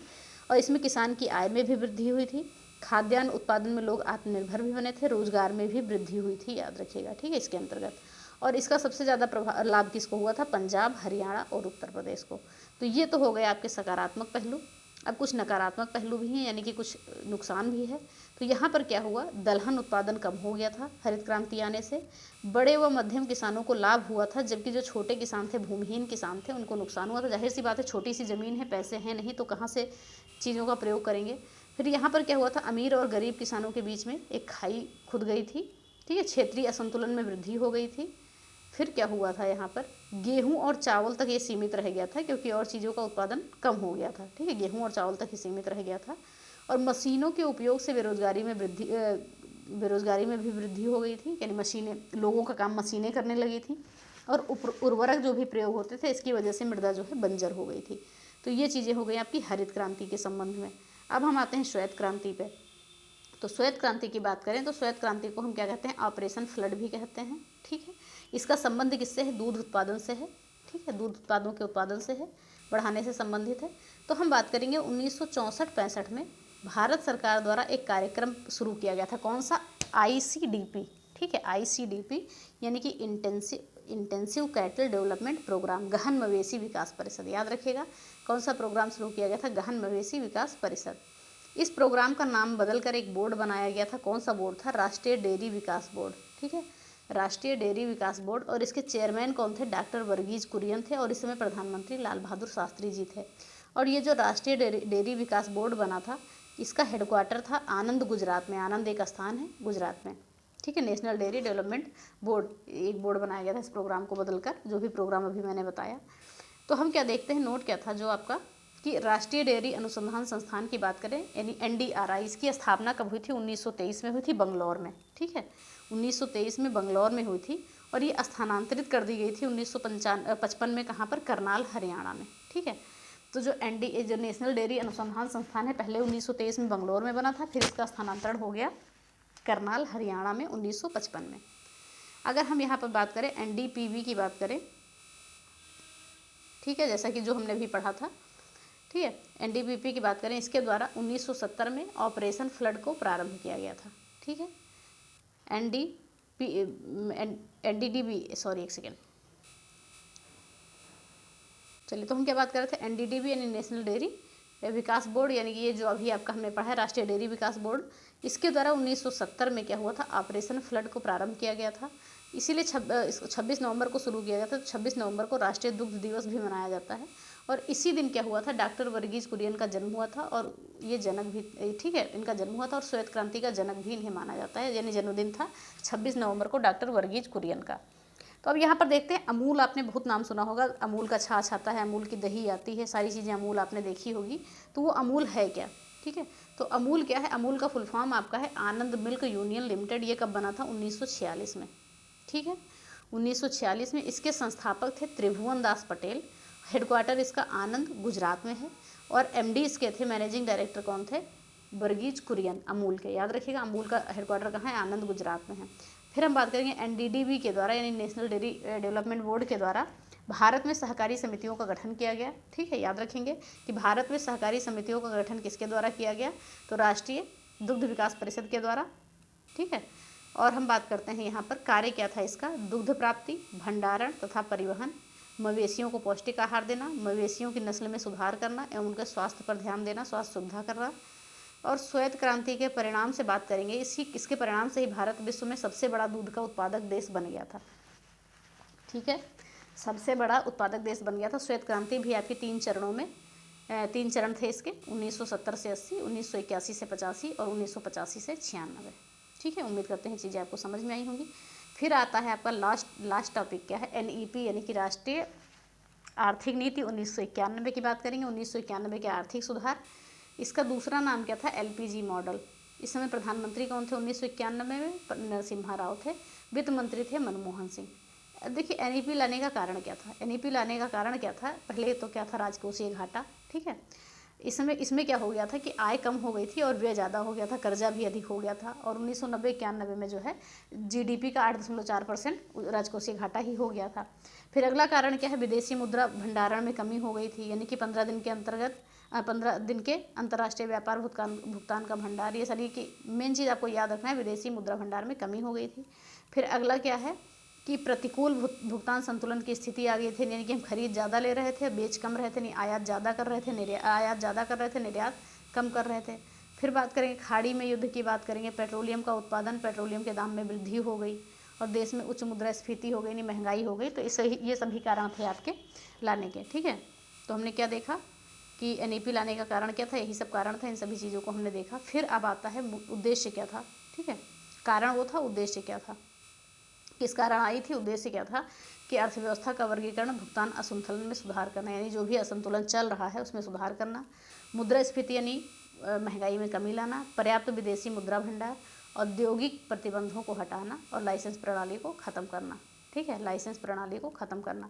फिर हम बात कर रहे हैं यहाँ पर औद्योगिक नीति की, मोस्ट इंपॉर्टेंट टॉपिक है आपका औद्योगिक नीति। जो आपके उद्योग किस में आता है, सेकेंडरी सेक्टर में आता है, आप जानते हैं, विनिर्माण की इकाई या उद्योग। ठीक है, तो बात करेंगे हम यहाँ पर औद्योगिकरण को मजबूती प्रदान करने के लिए सरकार द्वारा औद्योगिक नीति शुरू की गई थी। ठीक है, अगर बात करें भारत की पहली औद्योगिक नीति कब आई थी, इंपॉर्टेंट है आपका, 6 अप्रैल 1948 को आई थी स्वतंत्र भारत की पहली औद्योगिक नीति।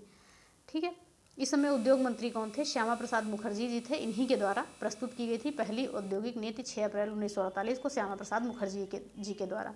और उद्देश्य इसका क्या था कि मिश्रित अर्थव्यवस्था की स्थापना करना। ठीक है, अब हम बात करेंगे जो पहली औद्योगिक नीति थी, इसके तहत उद्योगों को 4 श्रेणी में बांटा गया था। पहली औद्योगिक नीति के तहत उद्योगों को 4 श्रेणी में बांटा गया था। कौन कौन सी थी, पहली श्रेणी कौन सी थी, ध्यान से देखिएगा, पहली श्रेणी, दूसरी श्रेणी, तीसरी श्रेणी और चौथी नीचे लिखी हुई है। तो पहली श्रेणी के अंतर्गत 3 उद्योग शामिल किए गए, दूसरी के अंतर्गत 6 उद्योग शामिल किए गए और तीसरी के उद्योग जो है 18 उद्योग शामिल किए गए और चौथी के अंतर्गत जो भी बच गए। ठीक है, तो पहले हम इन तीनों को जान लेते हैं। पहली औद्योगिक नीति के अंतर्गत उद्योगों को 4 भागों में विभाजित किया गया। तो पहली जो है के अंतर्गत 3 उद्योग शामिल थे और इस पर जो है सरकार का एकाधिकार था। ठीक है, इस पर क्या था, सरकार का एकाधिकार था। और 3 उद्योग कौन कौन से थे, अस्त्र शस्त्र उद्योग थे, परमाणु शक्ति उद्योग और रेल परिवहन उद्योग। ये 3 उद्योग थे, ये सब नाम आपको याद रखने हैं। ठीक है, अस्त्र शस्त्र, परमाणु शक्ति और रेल परिवहन। फिर द्वितीय श्रेणी की हम बात करेंगे, 6 उद्योग शामिल किए गए थे। इसका संचालन जो है निजी क्षेत्र के द्वारा होता था, लेकिन कंट्रोल जो है सार्वजनिक क्षेत्र में था। ठीक, सार्वजनिक क्षेत्र के द्वारा किया जाता था, नहीं सरकार द्वारा। तो हम बात करेंगे यहीं पर क्या था कि 10 वर्ष बाद सरकार इनका राष्ट्रीयकरण करेगी, ऐसा वहाँ पर था। ठीक है, इसीलिए ऐसा था। तो कोयला, इस्पात, हवाई जहाज, ये सारे इसके अंतर्गत आते थे दूसरी औद्योगिक के अंतर्गत। ठीक, दूसरी श्रेणी के अंतर्गत। और फिर तीसरा क्या है, 18 उद्योग इसके अंतर्गत आते थे। संचालन इसका निजी क्षेत्र करता था और कंट्रोल जो है सरकार करती थी। ये चीज़ें जैसे सेम है। कुछ उद्योग जो इंपॉर्टेंट है पूछा जाता है, चीनी, उर्वरक, समुद्री परिवहन और सीमेंट। ये सब चीज़ हो गई आपकी तीसरे श्रेणी की। ठीक है, आज चौथी श्रेणी की हम बात करेंगे। चौथी श्रेणी में हम बात करेंगे बचे हुए उद्योग, यानी कि इस पर सरकार का सामान्य नियंत्रण होता था। फिर बात करेंगे नोट क्या है, पहली औद्योगिक नीति को 1951 के उद्योग विकास एवं विनिमय अधिनियम के तहत लागू किया गया था। ठीक है, तो ये चीज़ आप याद रखिए। पहली औद्योगिक नीति कब आई थी आपकी, 6 अप्रैल 1948 को। चलिए फिर आगे हम देखते हैं दूसरी औद्योगिक नीति के बारे में जानेंगे। हाँ, दूसरी औद्योगिक नीति के बारे में जानेंगे। इसे भारत का आर्थिक संविधान भी कहा जाता है दूसरी औद्योगिक नीति को। ये कब आई थी, 30 अप्रैल 1956 को आई थी। इस समय प्रधानमंत्री किसके द्वारा शुरू की गई थी, जवाहरलाल नेहरू जी के द्वारा शुरू की गई थी।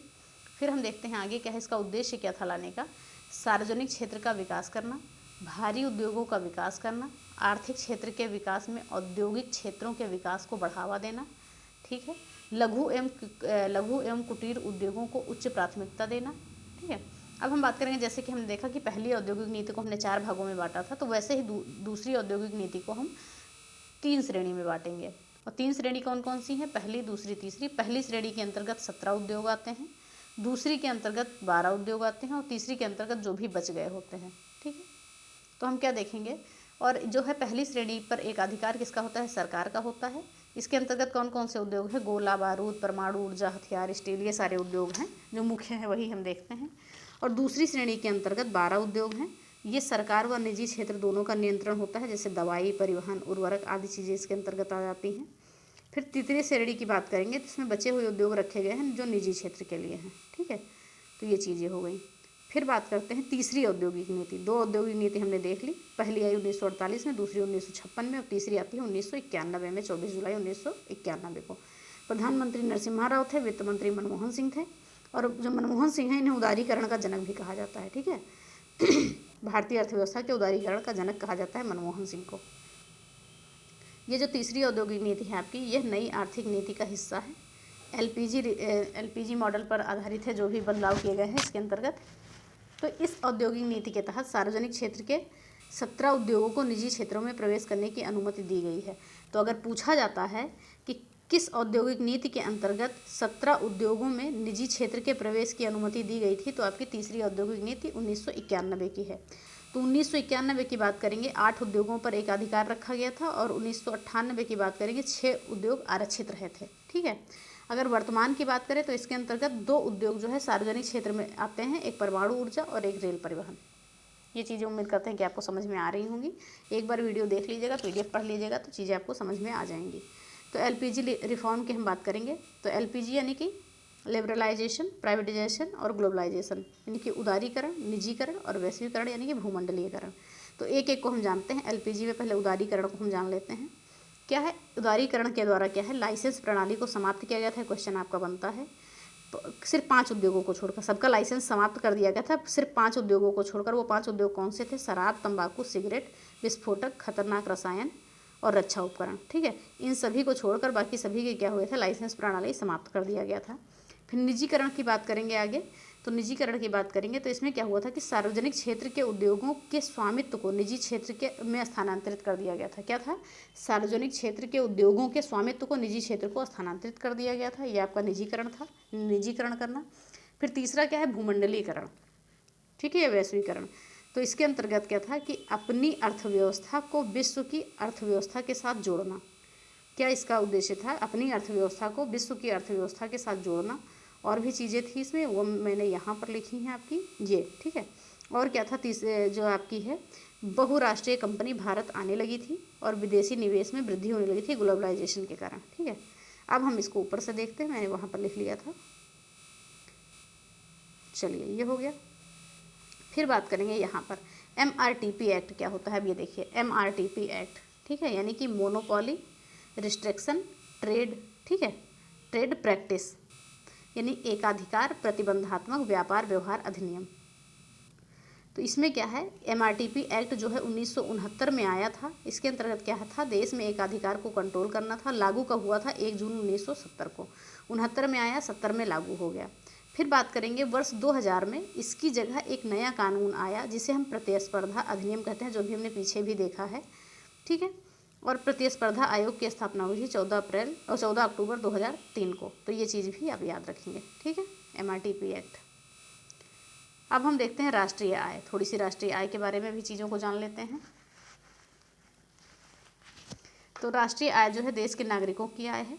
पहली बार अगर बात करें राष्ट्रीय आय का मापन किसने किया था? दादा भाई नौरोजी जी ने किया था 1867-68 में। इन्होंने 20 रुपये पर कैपिटा इनकम बताया था। लेकिन अगर हम बात करें कि पहली बार वैज्ञानिक विधि से राष्ट्रीय आय का मापन किसने किया था, तो VKRV राव ने किया था। इन्होंने 62 रुपये पर कैपिटा इनकम बताई थी 1931-32 में। ठीक है, तो सबसे 20 रुपये बताई थी दादा भाई नौरोजी ने और VKRV राव ने 62 रुपये बताई थी।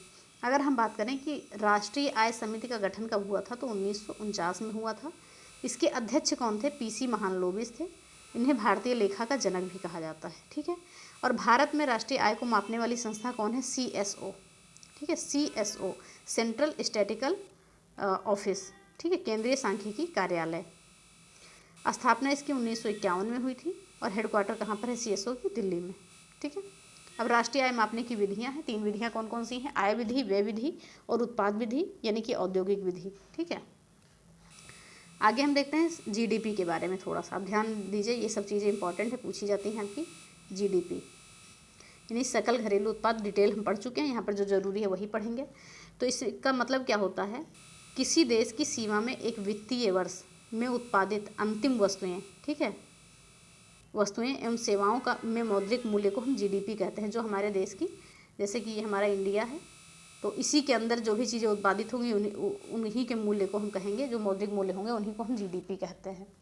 तो GDP की हम बात करेंगे यहाँ पर, तो ध्यान से देखिएगा। नॉमिनल GDP एक होती है, एक होती है रियल GDP, यानी कि एक नाम मात्र GDP, एक होती है वास्तविक GDP। तो GDP की गणना किस पर की जाती है? वर्तमान दर पर की जाती है, जो नॉमिनल होती है, और जो वास्तविक होती है इसकी गणना की जाती है आधार वर्ष पर की जाती है। और आधार वर्ष हमारा क्या है? आधार वर्ष हमारा 2011-12। पूछा जाएगा कि वास्तविक GDP के आधार वर्ष गणना कौन सा है? 2011-12, याद रखिएगा। फिर हम बात करते हैं NDP, यानी कि नेट डोमेस्टिक प्रोडक्ट, शुद्ध घरेलू उत्पाद। ये कैसे निकाला जाता है? तो NDP को शुद्ध अगर निकालना है तो उसमें से हमें ह्रास घटाना पड़ता है। तो GDP में से हम ह्रास घटा देंगे, मूल्य ह्रास, बस हमारा NDP निकल आएगा, यानी शुद्ध घरेलू उत्पाद निकल आएगा। फिर बात करते हैं हम GNP की, यानी ग्रॉस नेशनल प्रोडक्ट की, यानी सकल राष्ट्रीय आय की। और इसके अंतर्गत वही शुद्ध विदेशी आय आती है, फॉरेन आय भी आती है। तो हम क्या बात करेंगे, जब हम GNP निकालते हैं तो पहले GDP में हम क्या ऐड करते हैं? ऐड करते हैं विदेश से जो प्राप्त आय होती है उसको ऐड करते हैं, और विदेशी द्वारा भारत से अर्जित जो है आय को हम घटा देते हैं। यानी कि कहने का मतलब है, जैसे कि यहाँ से मान लीजिए दीपिका पादुकोण फॉरेन में रह रही हैं, तो वो जो कमाई करेंगी वो X होगा, और वहाँ से अगर कोई आके फॉरेनर रह रहा है यहाँ पर तो वो M होगा, याद रखिएगा। ठीक है, तो कहने का सीधा मतलब है इन्हीं दोनों के अंतर को हम क्या कहते हैं? शुद्ध विदेशी आय कहते हैं, याद रखिएगा। ठीक है, तो GNP क्या होता है? GDP प्लस शुद्ध विदेशी आय, यानी कि X में से M घटा दो, तो ये चीज़ें हो गई। ठीक है, जोड़ देते हैं। फिर शुद्ध विदेशी आय को हम जोड़ देते हैं, तो ये चीज़ें हो गई आपकी। तो जीडीपी प्लस शुद्ध विदेशी आय को हम जीएनपी कहते हैं। फिर आता है एनएनपी यानी कि नेट नेशनल प्रोडक्ट, यही होती है हमारी राष्ट्रीय आय, शुद्ध राष्ट्रीय उत्पाद। तो क्या होता है, जब हमें शुद्ध निकालना होता है तो हम ह्रास को घटाते हैं। तो एनएनपी कैसे हम घटाएंगे, इसमें जीडीपी में हम क्या जोड़ेंगे, फॉरेन इनकम यानी शुद्ध विदेशी आय को हम जोड़ देंगे और ह्रास को घटा देंगे, बस हमारा निकल आएगा नेट नेशनल प्रोडक्ट। ओके, अगर प्रति व्यक्ति राष्ट्रीय आय की गणना करनी है तो हम कैसे करते हैं, तो कुल राष्ट्रीय आय प्लस कुल जनसंख्या करते हैं, बस हमारी निकल आती है। फिर हमारा लास्ट टॉपिक आता है 2014 के बाद आर्थिक सुधार। ठीक है, जीएसटी हमने बहुत अच्छे तरीके से पढ़ ली है। अब हम यहाँ कृषि सुधार, आर्थिक सुधार, श्रम सुधार, ढांचागत सुधार, इन सारी चीज़ों को हम जान लेंगे। बार बार मैंने मेंशन नहीं किया, लेकिन जो इंपॉर्टेंट है वही लिखा है, बस इन चीज़ों को आप ध्यान से देखिएगा। तो कृषि सुधार में पहले हम क्या देखते हैं, पीएम किसान सम्मान योजना कब आई थी, 24 फरवरी 2019 को। कहाँ से शुरू की गई थी, गोरखपुर से शुरू की गई थी। डेट बहुत इंपॉर्टेंट है, याद रखेगा। प्रधानमंत्री किसान सम्मान योजना 24 फरवरी 2019 को आई थी, गोरखपुर से शुरू की गई थी। किस मंत्रालय के द्वारा इसे लाया गया था, कृषि एवं किसान कल्याण मंत्रालय के द्वारा। इसमें क्या हुआ था कि प्रत्येक कृषक परिवार को 6,000 रुपये प्रतिवर्ष आर्थिक सहायता दी जाएगी। अब क्या हुआ है, 8,000 रुपये करने की बात की जा रही है कि साल भर में हम 8,000 रुपये देंगे। हो भी सकता है हो गया हो या ना हो गया हो, कुछ ऐसी बात चल रही थी। तो पीएम किसान सम्मान योजना 24 फरवरी 2019 को गोरखपुर से शुरू की गई थी। फिर हम देखते हैं प्रधानमंत्री फसल बीमा योजना, ये कब शुरू की गई थी, 13 जनवरी 2016 को। किसके द्वारा शुरू की गई थी ये, कृषि एवं किसान कल्याण मंत्रालय के द्वारा। इसमें क्या था कि कोई भी प्राकृतिक आपदा आ जाए या कीड़े फसल को नष्ट कर दें, इस पर मुआवजा दिया जाएगा। 33% अगर फसल नष्ट हो गई है तो इस पर जो है मुआवजा दिया जाएगा।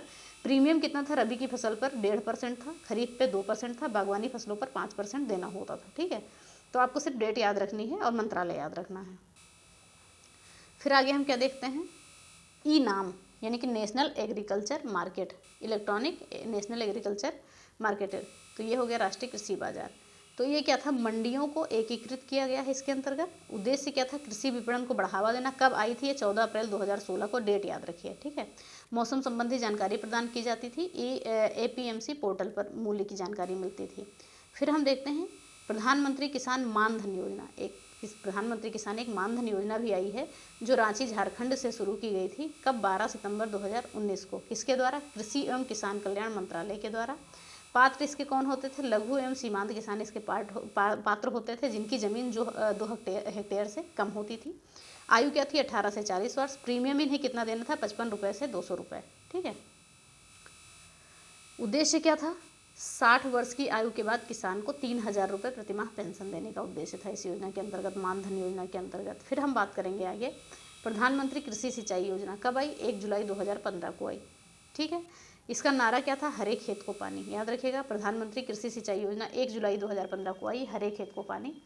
और इसमें क्या था कि किसान को सिंचाई सुविधा उपलब्ध कराना था। ठीक है, अब बात करेंगे मृदा स्वास्थ्य कार्ड योजना की। पूछा जाता है ये 19 फरवरी 2015 को आई थी, राजस्थान के सूरतगढ़ से स्टार्ट की गई थी। इसमें क्या था कि मृदा की जांच करके स्वास्थ्य कार्ड बनाना था, पोषक तत्वों की कमी का पता लगाना था। और स्लोगन क्या था, स्वस्थ धरा खेत हरा। कई बार पूछा गया है। मृदा स्वास्थ्य कार्ड योजना कब आई, 19 फरवरी 2015 को। ठीक है, फिर हम बात करें पीएम कुसुम योजना यानी प्रधानमंत्री किसान ऊर्जा सुरक्षा अभियान। मंजूरी कब मिली, 2019 में मार्च में मिली और लागू हुआ जुलाई 2019 को। किसके द्वारा आया, नवीन एवं नवीकरणीय ऊर्जा मंत्रालय के द्वारा आया। उद्देश्य क्या था, सोलर पंप लगाना और सब्सिडी प्रदान करना। ठीक है, और क्या था, 90% इसमें जो है सरकार का था और 10% किसान को देना था। चलिए, प्रथम कृषि निर्यात नीति कब आई थी, 28 जुलाई 2000 को आई थी, ये भी याद रखिए। Operation green mission. ठीक है, ऑपरेशन ग्रीन मिशन की बात करेंगे तो प्रारंभ कब हुआ था, ऑपरेशन फ्लड की तर्ज पर प्रारंभ हुआ था। 2018-19 की अगर हम बात करें तो 500 करोड़ रुपए के साथ इसे किया गया था। उस समय वित्त मंत्री अरुण जेटली थे।